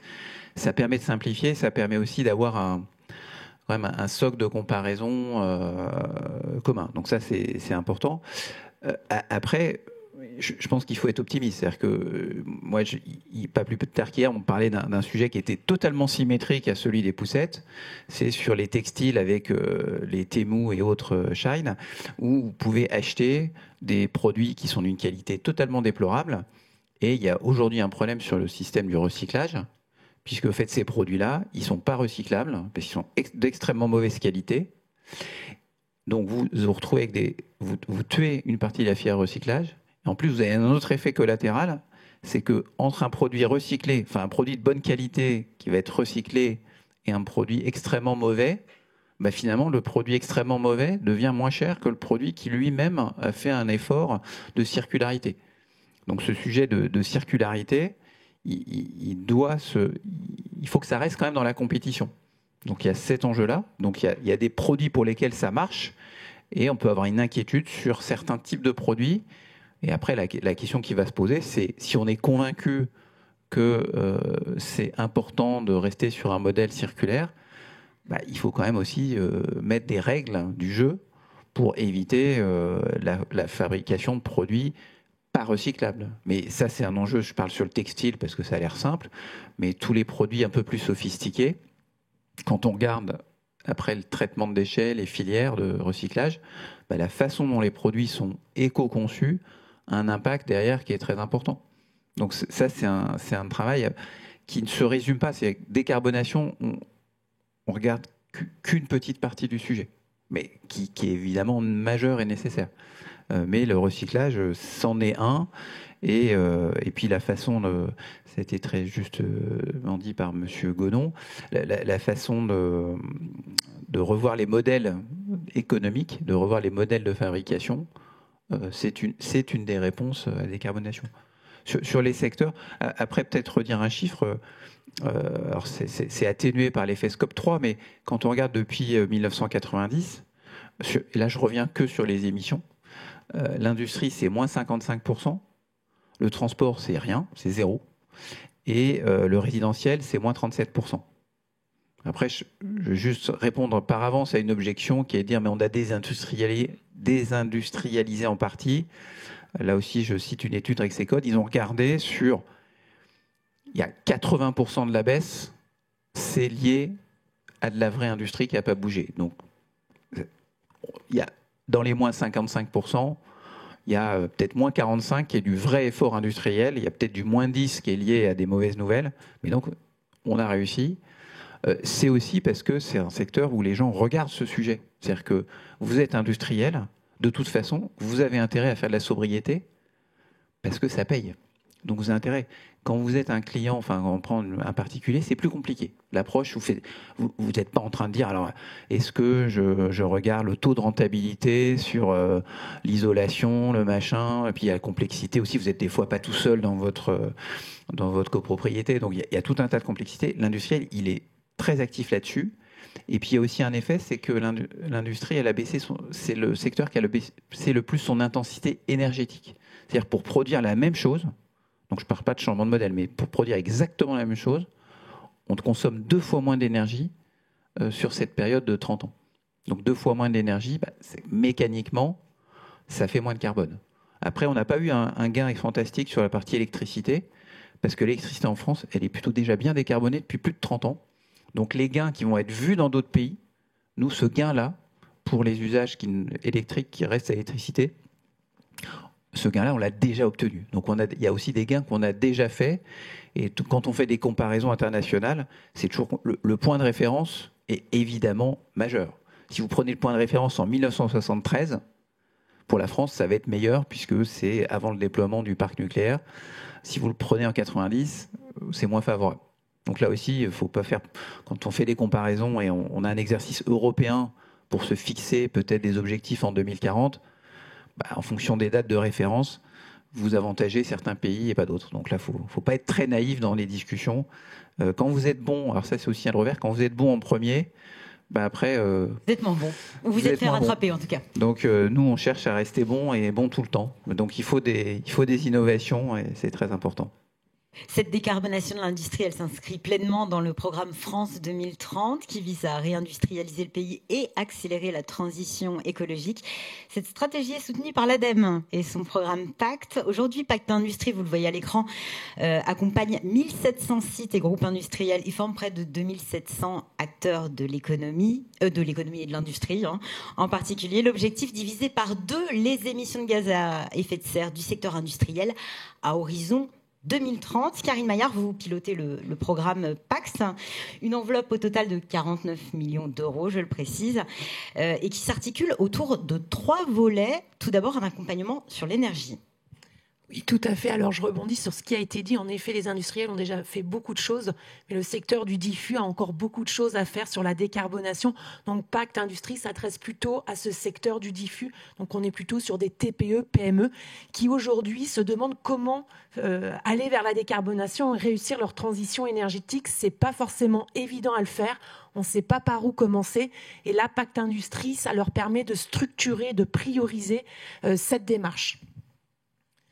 Alors, en effet, excusez-moi, je me racoue. Parfait. Ah, c'est bon. Vous venez de le dire, Pacte Industrie s'articule autour de 3 domaines: le management de l'énergie, la stratégie de décarbonation et le financement de projets de transition énergétique. Alors vous allez me dire, le management de l'énergie, pour rappel, on l'a déjà dit, c'est un des premiers leviers de la décarbonation et on l'oublie souvent. Donc là, on va structurer la démarche, on va aider l'industriel à structurer sa démarche énergétique et prioriser pour maîtriser ses coûts et réduire ses coûts énergétiques. Aujourd'hui, en 2024, ça s'est stabilisé au niveau des coûts énergétiques. Les prix s'envolent plus comme en 2021, 2023. Donc, c'est le moment d'agir justement et d'éviter d'attendre que les prix s'envolent. On a vu des fois des plus 100%, 200% et avec des industriels qui étaient vraiment mis à mal. La deuxième partie, la stratégie de décarbonation. Donc là, on est vraiment sur l'élaboration de sa stratégie de décarbonation pour pouvoir mettre en place également sa trajectoire de transition. C'est pas évident tout le temps d'avoir une vision globale et on va être sur plutôt la méthode acte pas à pas que vous avez peut-être déjà entendu parler. Et puis, le troisième domaine, le financement de projets de transition. Donc là, vraiment construire et accélérer son plan de financement sur ces projets. On rencontre souvent des industriels qui ont plein d'idées, mais qui nous disent « moi j'ai un ROI qui est trop important, au-delà de 3 ans, c'est difficile ».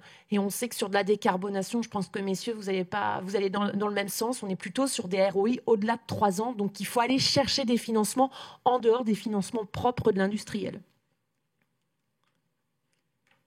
Justement, sur ce troisième volet, qui n'est pas des moindres, puisqu'il concerne le financement. Angelina Sauvage, vous êtes la coordinatrice de ce volet à l'ADEME. Ce volet s'articule autour de 2 axes pour construire et accélérer le plan de financement des projets d'investissement bas carbone.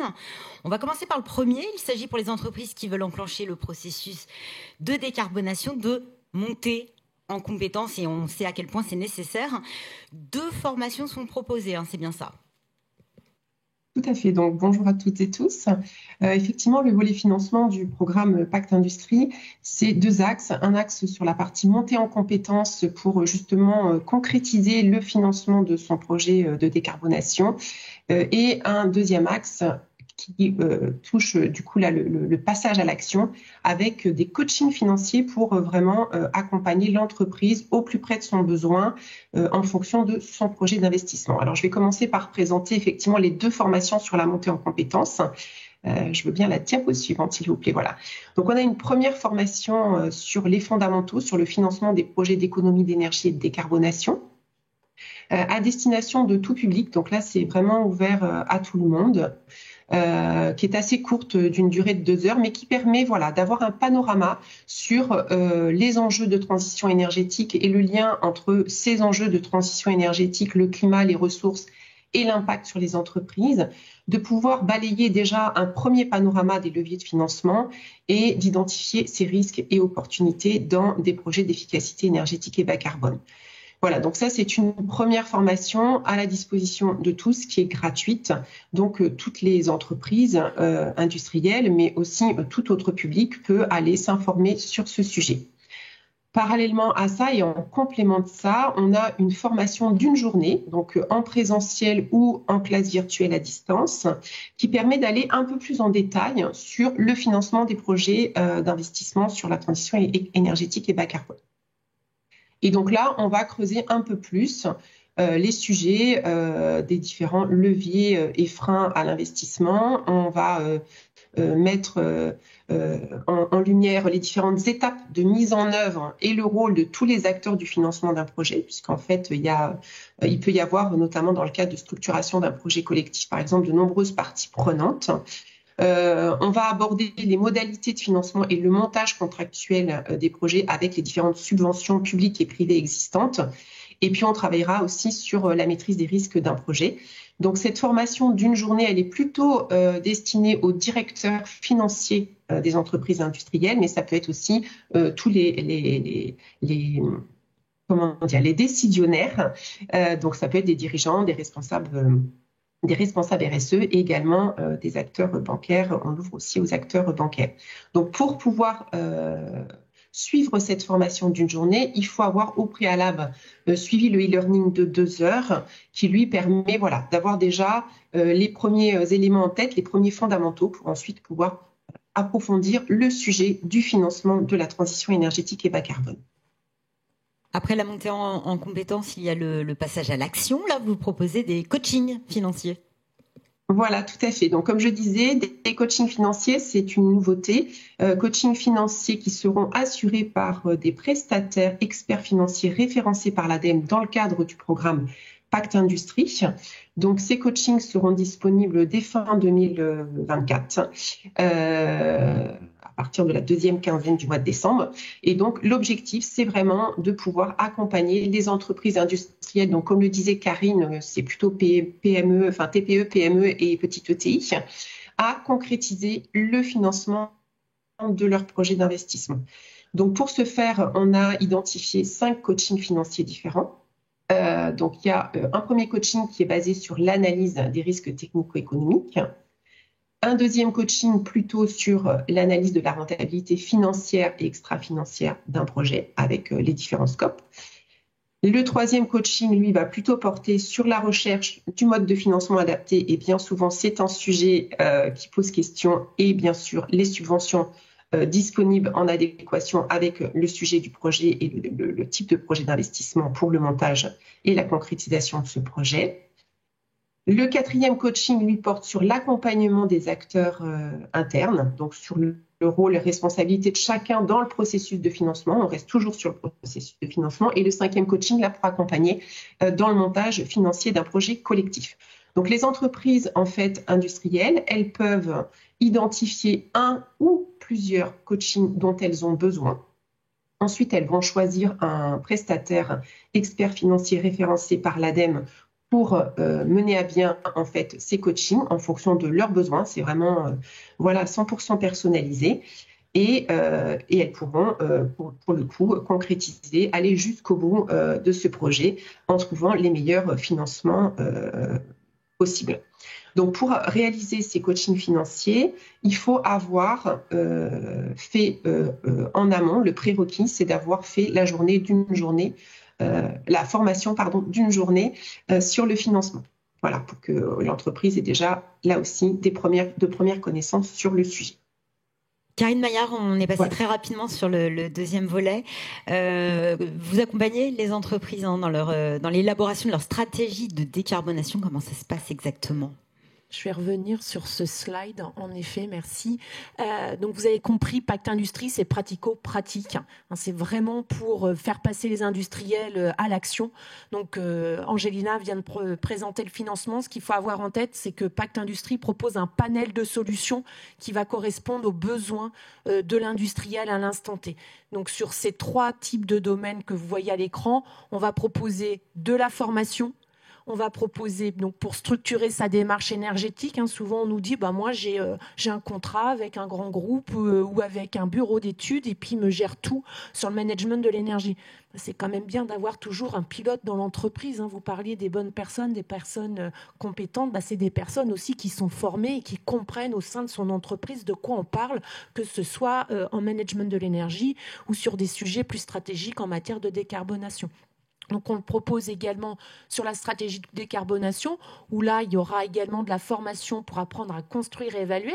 Alors, ce n'est pas l'industriel qui va le faire, bien entendu. Il va avoir recours à des bureaux d'études, des prestataires, mais au moins, il va comprendre ce dont on lui parle. Et puis, la formation sur les financements de projets d'investissement que vient de présenter Angelina. Et puis après, c'est bien, on s'est formé ou avant. Ça dépend aussi de ses priorités. On s'est formé, mais comment on passe à l'action? Bien là, on va les accompagner à travers de Pacte Industrie en proposant des études d'opportunité, en proposant des études sur sa stratégie et sa trajectoire bas carbone, parce qu'on entend plein de choses, mais on ne sait pas structurer. Donc là, on va structurer via des prestataires.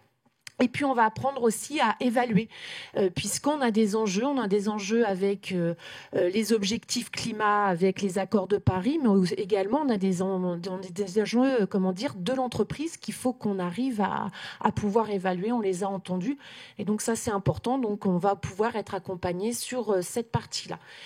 Et dernière chose, on a également la possibilité de mettre en place des systèmes de management de l'énergie, et on va donc pouvoir obtenir des primes lorsqu'on met en place ces systèmes de management de l'énergie. Donc Pacte Industrie, vous voyez, on a essayé d'être global, de pouvoir aborder l'ensemble des interrogations en matière de décarbonation et vraiment d'être dans la pratique terrain.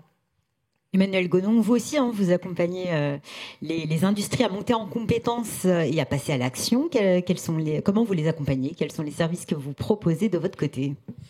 Oui, donc on a cofondé une structure qui s'appelle OG Ventures, qu'on a officialisé il y a quelques semaines. Et d'ailleurs, je tiens à souligner que la Banque des Territoires est rentrée au capital d'OG Ventures dans le cadre du programme France 2030, territoire d'innovation de grande ambition, avec le soutien de la métropole de Lyon. Donc, alors nous, on est un fonds d'investissement un peu particulier. On est ce qu'on appelle un fonds de création, donc on a la capacité à créer les solutions, les services dont les entreprises industrielles ont besoin, donc de les créer, de les financer et d'en faire une entreprise rentable. Donc on est ce qu'on appelle dans notre jargon un start-up studio, c'est-à-dire qu'on est une boîte qui crée des boîtes. Donc on est à la fois un fonds qui met de l'argent, et puis on a des équipes opérationnelles qui dialoguent au quotidien avec les industriels pour identifier leurs besoins, co-construire des solutions lorsqu'elles ne trouvent pas de réponse sur le marché, et puis de développer ces solutions, de les staffer, de les financer, de les développer, ce qui permet à chaque industriel d'avoir des réponses à leurs propres besoins sans avoir besoin d'investir individuellement sur le développement spécifique d'une technologie, d'un logiciel, etc. Donc on parlait tout à l'heure dans la table ronde précédente de foncier. En fait, nous, ce qu'on ressent aussi, c'est que les entreprises, elles ont besoin de nouvelles formes d'infrastructures. Il va falloir qu'elles partagent des déchets, qu'elles partagent des compétences, qu'elles partagent de l'énergie, qu'elles gèrent des nouveaux flux circulaires. Il y a beaucoup de nouveaux besoins. Et donc, voilà. Donc, on travaille avec les entreprises. Aujourd'hui, on a 200 entreprises avec lesquelles on travaille de toute taille, TPE, PME, grands groupes, ETI. On travaille avec les filières, les syndicats professionnels pour pouvoir identifier les enjeux très opérationnels, les trous dans la raquette, les chaînons manquants pour accélérer la transformation industrielle. Donc on est centré plutôt sur des solutions de type logiciel et services intelligents. Pour vous donner un exemple, donc on est centré aujourd'hui, on est né à Lyon, on se déploie sur la France, mais on est né à Lyon qui est la première métropole industrielle française.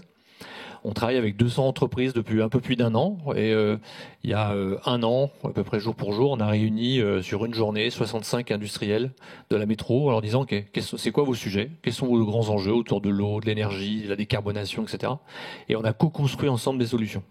Un des premiers sujets, pour rebondir sur ce que vous disiez, un des premiers sujets qui nous a remonté vraiment sur le haut de la pile, c'est le financement des projets de transition énergétique.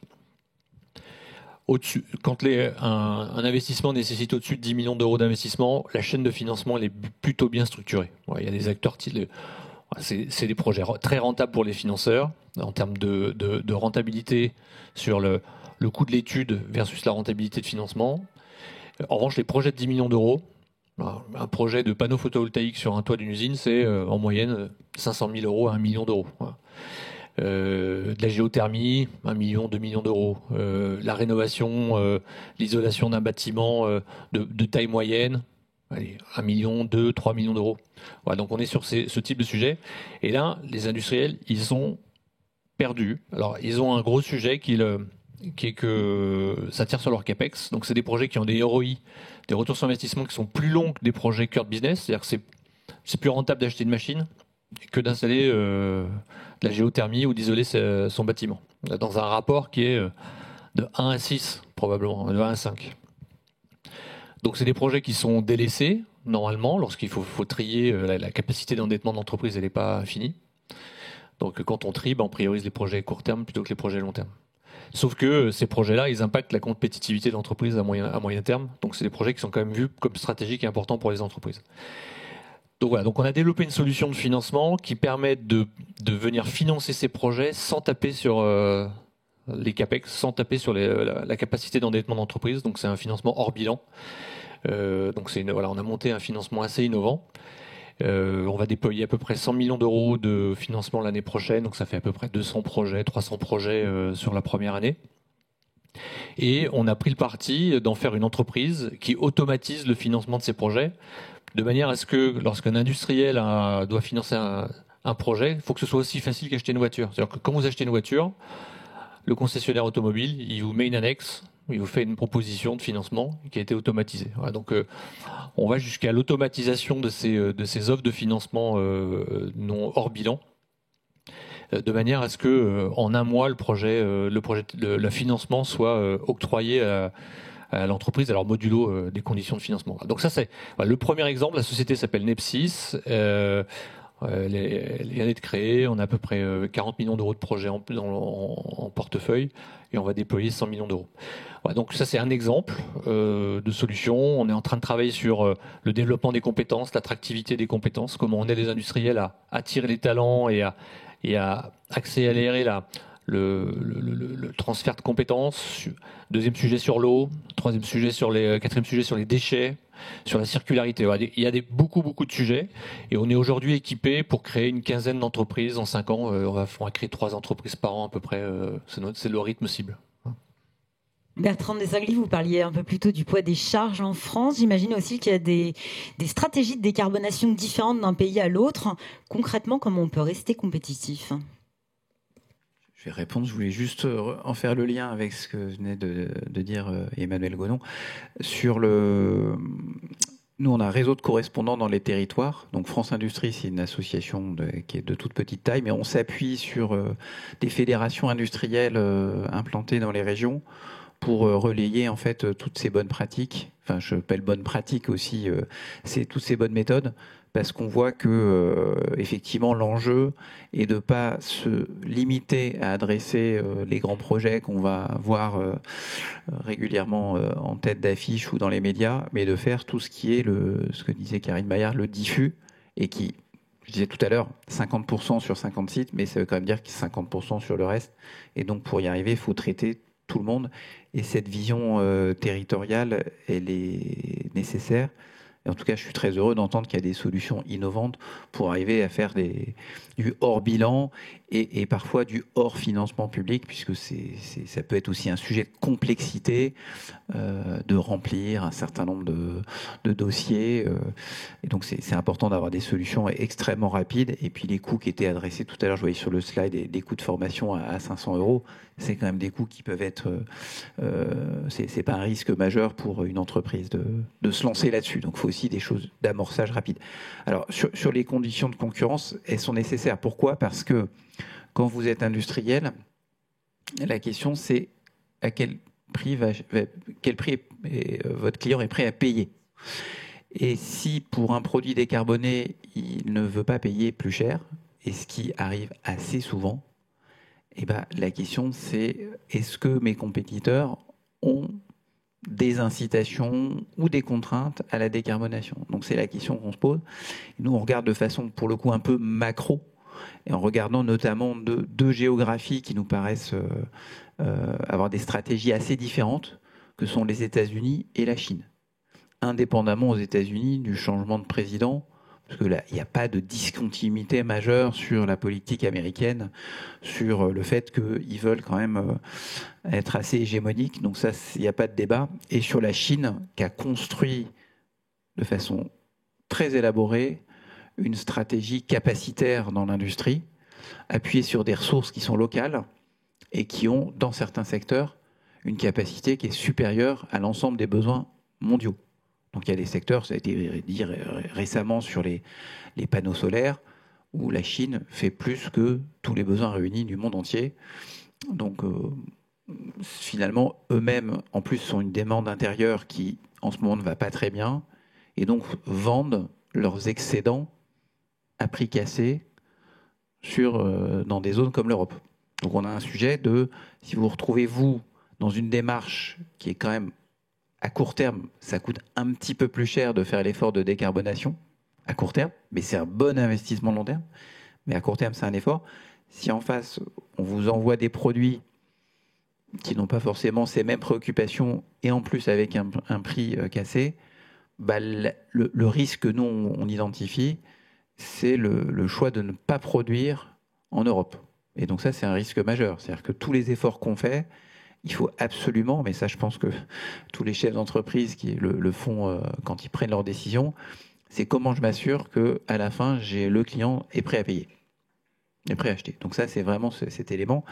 Et donc, c'est pas simple, parce que si vous voulez, si vous dites c'est pas compliqué, on va mettre des barrières, les barrières, elles oublient que vous avez des secteurs qui sont très exportateurs. Du secteur on a parlé du luxe, on a parlé de la santé, pour des effets de décarbonation peut-être un peu différents. C'est des secteurs qui sont très exportateurs. C'est deux secteurs qui vont, je prends que sur le périmètre France, 90% de la production française de ces secteurs, elle est exportée. Donc si vous commencez à mettre des barrières, les barrières, en fait, ça fonctionne dans les deux sens. Quand vous mettez une porte, si elle est fermée, et puis les autres se réagissent aussi. Donc c'est assez compliqué. Donc là, et puis il y a aussi des barrières qu'on imagine et on se rend compte quand on les construit qu'elles sont difficiles. Nous on en a une qui est, alors c'est un acronyme un peu barbare en anglais, c'est CBAM, en français c'est MACF. C'est un truc qui a été conçu par la France, donc on est évidemment en tant que Français très très fiers de cette conception théorique. C'était un truc pour dire, comme en Europe on va se décarboner plus vite que les autres, on va mettre en place une forme d'impôt pour dire quand un produit arrive en Europe, s'il a été fait avec moins de préoccupations, on va relever son prix. Et comme ça, si en France ou en Europe, on a investi pour décarboner, on se met sur un pied d'égalité. Donc sur le papier, c'est formidable. Après, il y a des sujets qui arrivent. On dit, un produit qui est exporté. Donc je le fais en France, il m'a coûté plus cher, je l'exporte. Ouais, mais quand je l'exporte, je ne le vends pas plus cher. Donc, comment on traite l'exportation ? Bon, ça, c'est un angle mort. Et puis si on commence à dire qu'il faut donner un budget, qu'il faut faire des subventions à l'exportation, quand on regarde les montants, ça adresse des vraies questions. Deuxièmement, les Chinois, ils ont une capacité, je prends sur l'acier, la capacité d'acier vert dans le monde, la plus élevée, elle est en Chine. Parce qu'ils font peut-être pas que ça, mais comme ils sont très très gros, quand ils font un peu, c'est massif.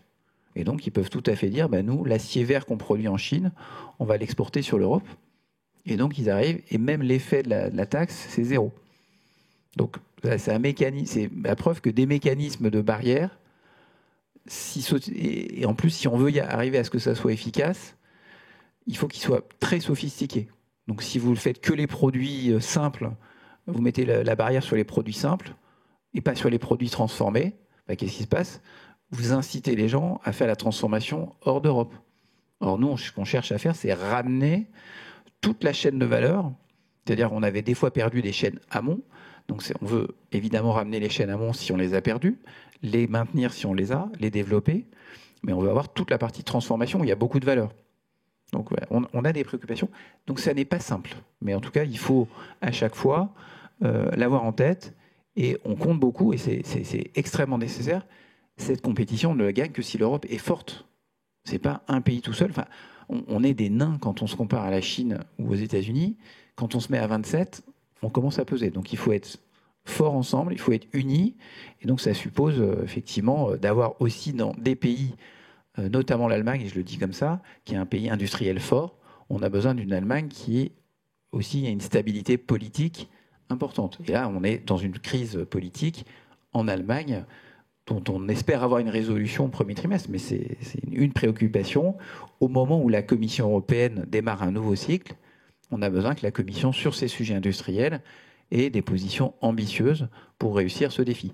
Et puis, dernier point que est en tête, et ça, c'est peut-être, on ne l'a pas trop qu'on est immédiatement, l'industrie manufacturière, c'est 10% du produit intérieur brut en France.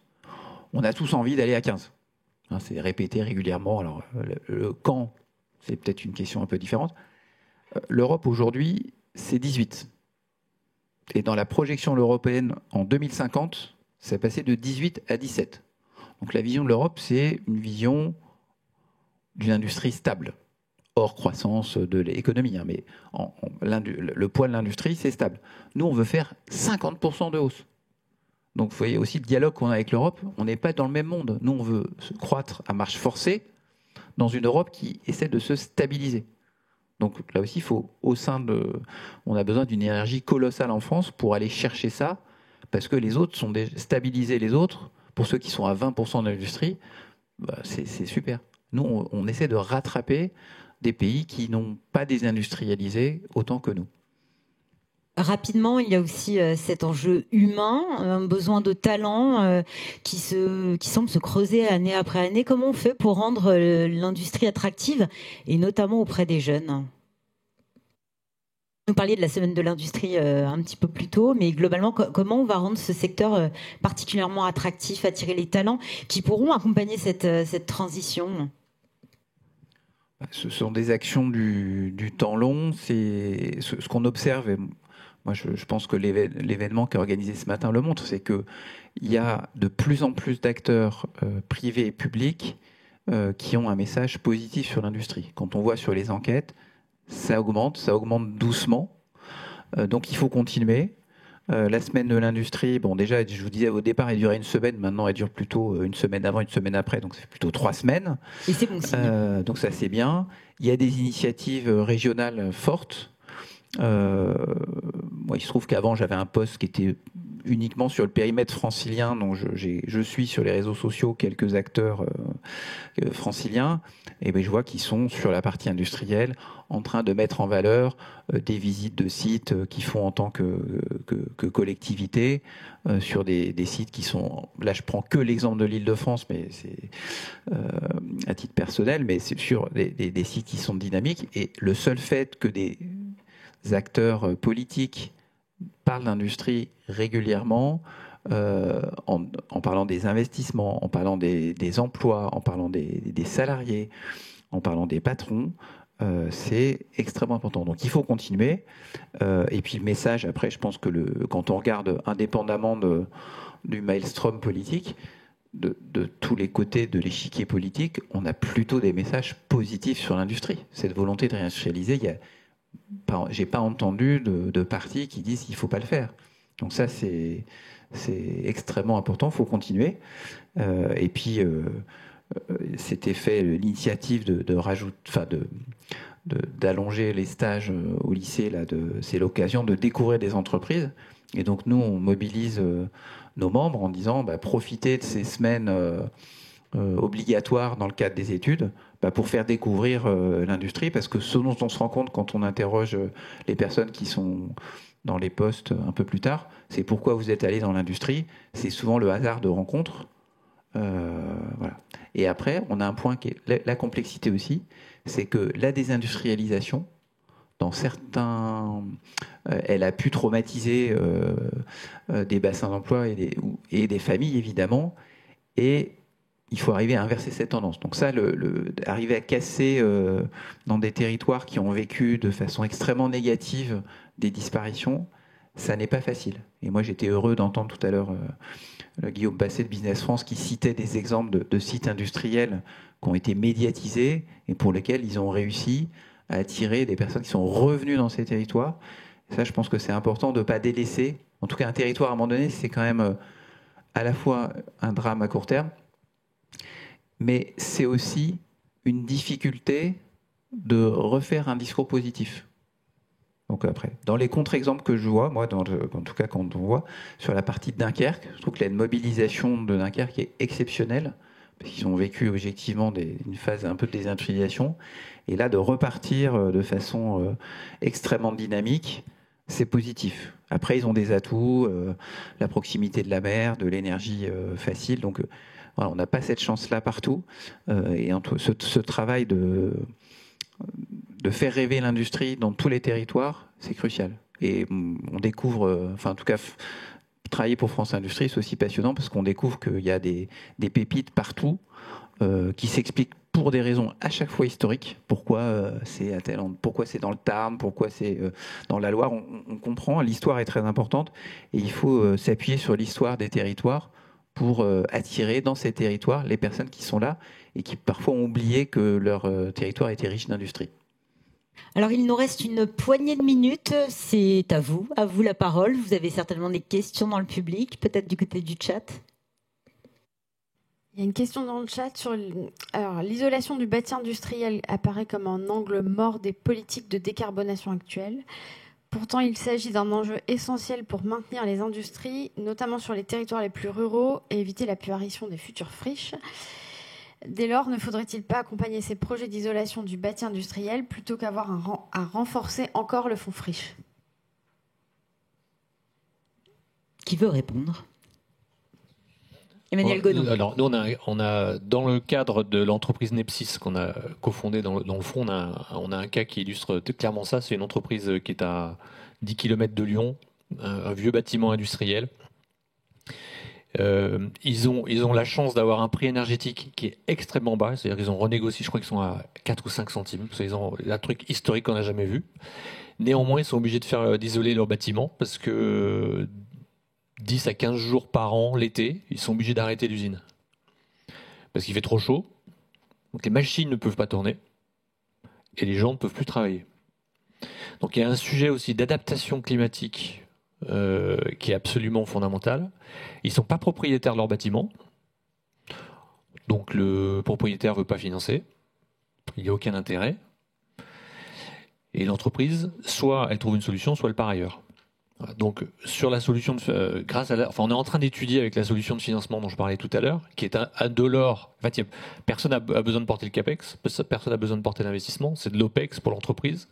Le projet va être autofinancé par les économies d'énergie, ce qu'on couple de l'isolation, du panneau photovoltaïque en autoconsommation et de la géothermie, ce qui permet d'avoir un équilibre énergétique bien meilleur pour le bâtiment, donc des économies d'énergie. Le projet, il est autofinancé par les économies d'énergie sur un ROI qui est extrêmement long, puisque l'entreprise a bénéficie jusqu'en 2027 de prix énergétiques extrêmement bas. Mais néanmoins, il faut absolument qu'elle le fasse, autrement elle est obligée de partir. Donc avec les problèmes d'emploi, etc. Une autre question, peut-être dans le public?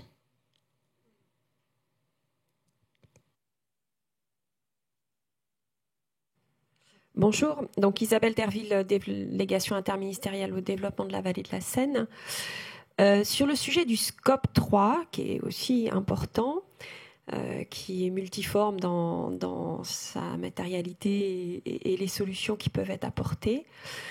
On a l'exemple que vous avez précisé, Monsieur Godon, de fonds d'investissement et d'accompagnement de solutions innovantes. Est-ce qu'on en voit beaucoup des projets comme ça fait rêver, et vous dites c'est lié aussi à des chefs d'entreprise qui sont engagés, qui voient des opportunités. Donc j'avais deux questions. Est-ce que ça va rester des opportunités avec peut-être des marchés niches, parce que quelque part c'est aussi un avantage compétitif qui marchera tant qu'on n'est pas encore trop nombreux, j'en sais rien. Par ailleurs, avec la CSRD, est-ce que les filières pourraient davantage s'impliquer pour venir davantage traiter ce scope 3 ou est-ce que ça doit rester des solutions, et c'est peut-être les deux, de soutien un peu plus territorial, comme ce genre de fonds, quoi? Alors, je pense que c'est un levier de réindustrialisation qui est majeur pour notre pays. Je vais prendre le cas d'un fabricant d'ascenseurs. Pour être compétitif par rapport à des ascenseurs chinois, il est obligé de réduire le prix, enfin de baisser son prix. Donc il a du mal à être compétitif. Et un ascenseur, c'est conçu pour tourner 7 ans dans un bâtiment. Alors, en général, il va durer un peu plus longtemps, alors que la durée de vie d'un bâtiment, c'est 40-50 ans. Donc on change d'ascenseur 2-3 fois dans la durée de vie. Donc le fabricant, il a décidé de se dire, je ne vais pas raisonner en obsolescence programmée, je vais raisonner en pérennité programmée. Donc l'ascenseur que je vais le faire pour 40 ans. Donc il est plus cher à l'achat. Mais si je viens avec un modèle d'usage, je le vends en abonnement, sur une durée de vie de 40 ans, en fait il est bien moins cher pour le fait de l'investisseur. Et il est moins carboné. Et quand je regarde mon prix total, je suis moins cher que les Chinois, de 30%. Donc c'est un levier majeur de transformation de l'industrie si on se dit, OK, quelle valeur mes produits apportent simplement, au-delà de simplement le fait que je fournisse un produit. Bon, alors une fois qu'on a dit ça, ça veut dire qu'il faut prendre entreprise par entreprise. Nous, on est en train de rentrer, de discuter avec les grands donneurs d'ordre, filière par filière. On a identifié 10 filières clés qui nous semblaient importantes, ou les plus, enfin pas importantes, mais en tout cas les plus prioritaires vues de notre fenêtre, et avec des critères aussi exogènes. Et on commence à travailler avec des grands donneurs d'ordre, donc les têtes de filière, les fournisseurs de rang 1, pour dire comment on prend le sujet sur l'ensemble de la filière. Quel dispositif on met en place pour que la CSRD, les critères ESG basculent, remontent la filière. Voilà. Donc là, il y a des dispositifs qu'on est en train de déployer. On a cofondé une autre entreprise qui s'appelle Sapiologie, qui permet de partager de l'information, de la donnée entre les fournisseurs d'une même filière, pour accélérer le respect réglementaire, pour accélérer l'éco-conception des produits. Voilà, c'est en train de bouger. Hier, je participais à une journée à la Convention des entreprises pour le climat à Lyon, qui réunissait 85 entreprises, 250 dirigeants. J'ai été bluffé par l'énergie qu'il y avait et la volonté d'y aller. En fait, il ne faut pas se leurrer. Ils ne prennent pas le sujet sous l'angle je vais améliorer la planète. C'est pas leur problème. En fait, ils peuvent pas se sentir responsables de ça. En revanche, c'est comment je crée plus de valeur, comment je rends mon entreprise plus résiliente et comment je fais des économies. Et là, je pense qu'il faut qu'on travaille sur les exemples. Il y a plein de choses qui marchent. Il faut qu'on soit positif. On a les compétences, on a les énergies. Enfin, ce qui a été démontré aujourd'hui, ce qui fait la Banque des Territoires à l'ADEME et à France Industrie est absolument remarquable. Voilà, on a tout pour réussir, quoi. Faut y aller. Une toute dernière question. Je peux rajouter une chose, et les territoires ont un enjeu clé. C'est-à-dire que nous, on n'existerait pas si la métropole de Lyon n'avait pas dit « Banco, j'y vais ». Donc je supporte, je soutiens et j'apporte le sujet à la Banque des Territoires. Ouais, donc je pense qu'on peut le prendre territoire par territoire. Le donc territoire un rôle déterminant pour rebondir. Exactement, absolument. Eh bien, écoutez, merci à tous les quatre. Merci à vous, Angelina Sauvage. Vous nous avez rejoint en visio ce matin, chef de projet du projet Pacte Industrie à l'ADEME, coordinatrice du volet financement de la décarbonation. Karine Maillard, merci. Vous pilotez le programme Pacte Industrie au sein de l'association technique énergie environnement. Bertrand de Singly, directeur général adjoint de France Industrie en charge de la décarbonation industrielle. Et enfin, Emmanuel Gonon, fondateur de OJ Venture. Merci à tous les quatre. Nous arrivons, vous l'aurez compris, au terme de cette matinée d'échange consacrée aux enjeux de la réindustrialisation. Merci à tous les intervenants qui se sont succédés à mes côtés ce matin pour évoquer ces enjeux qui sont cruciaux. Merci à toute l'équipe du Hub des Territoires. Merci à vous, bien sûr, qui êtes présents ce matin au Hub des Territoires. Merci à vous également à distance qui nous avez suivis grâce à cet événement hybride. Je vous rappelle d'ailleurs que vous pourrez consulter le replay de cet événement d'ici quelques jours sur le site internet du Hub des Territoires. Je vous souhaite une excellente fin de matinée et à très bientôt. Merci encore.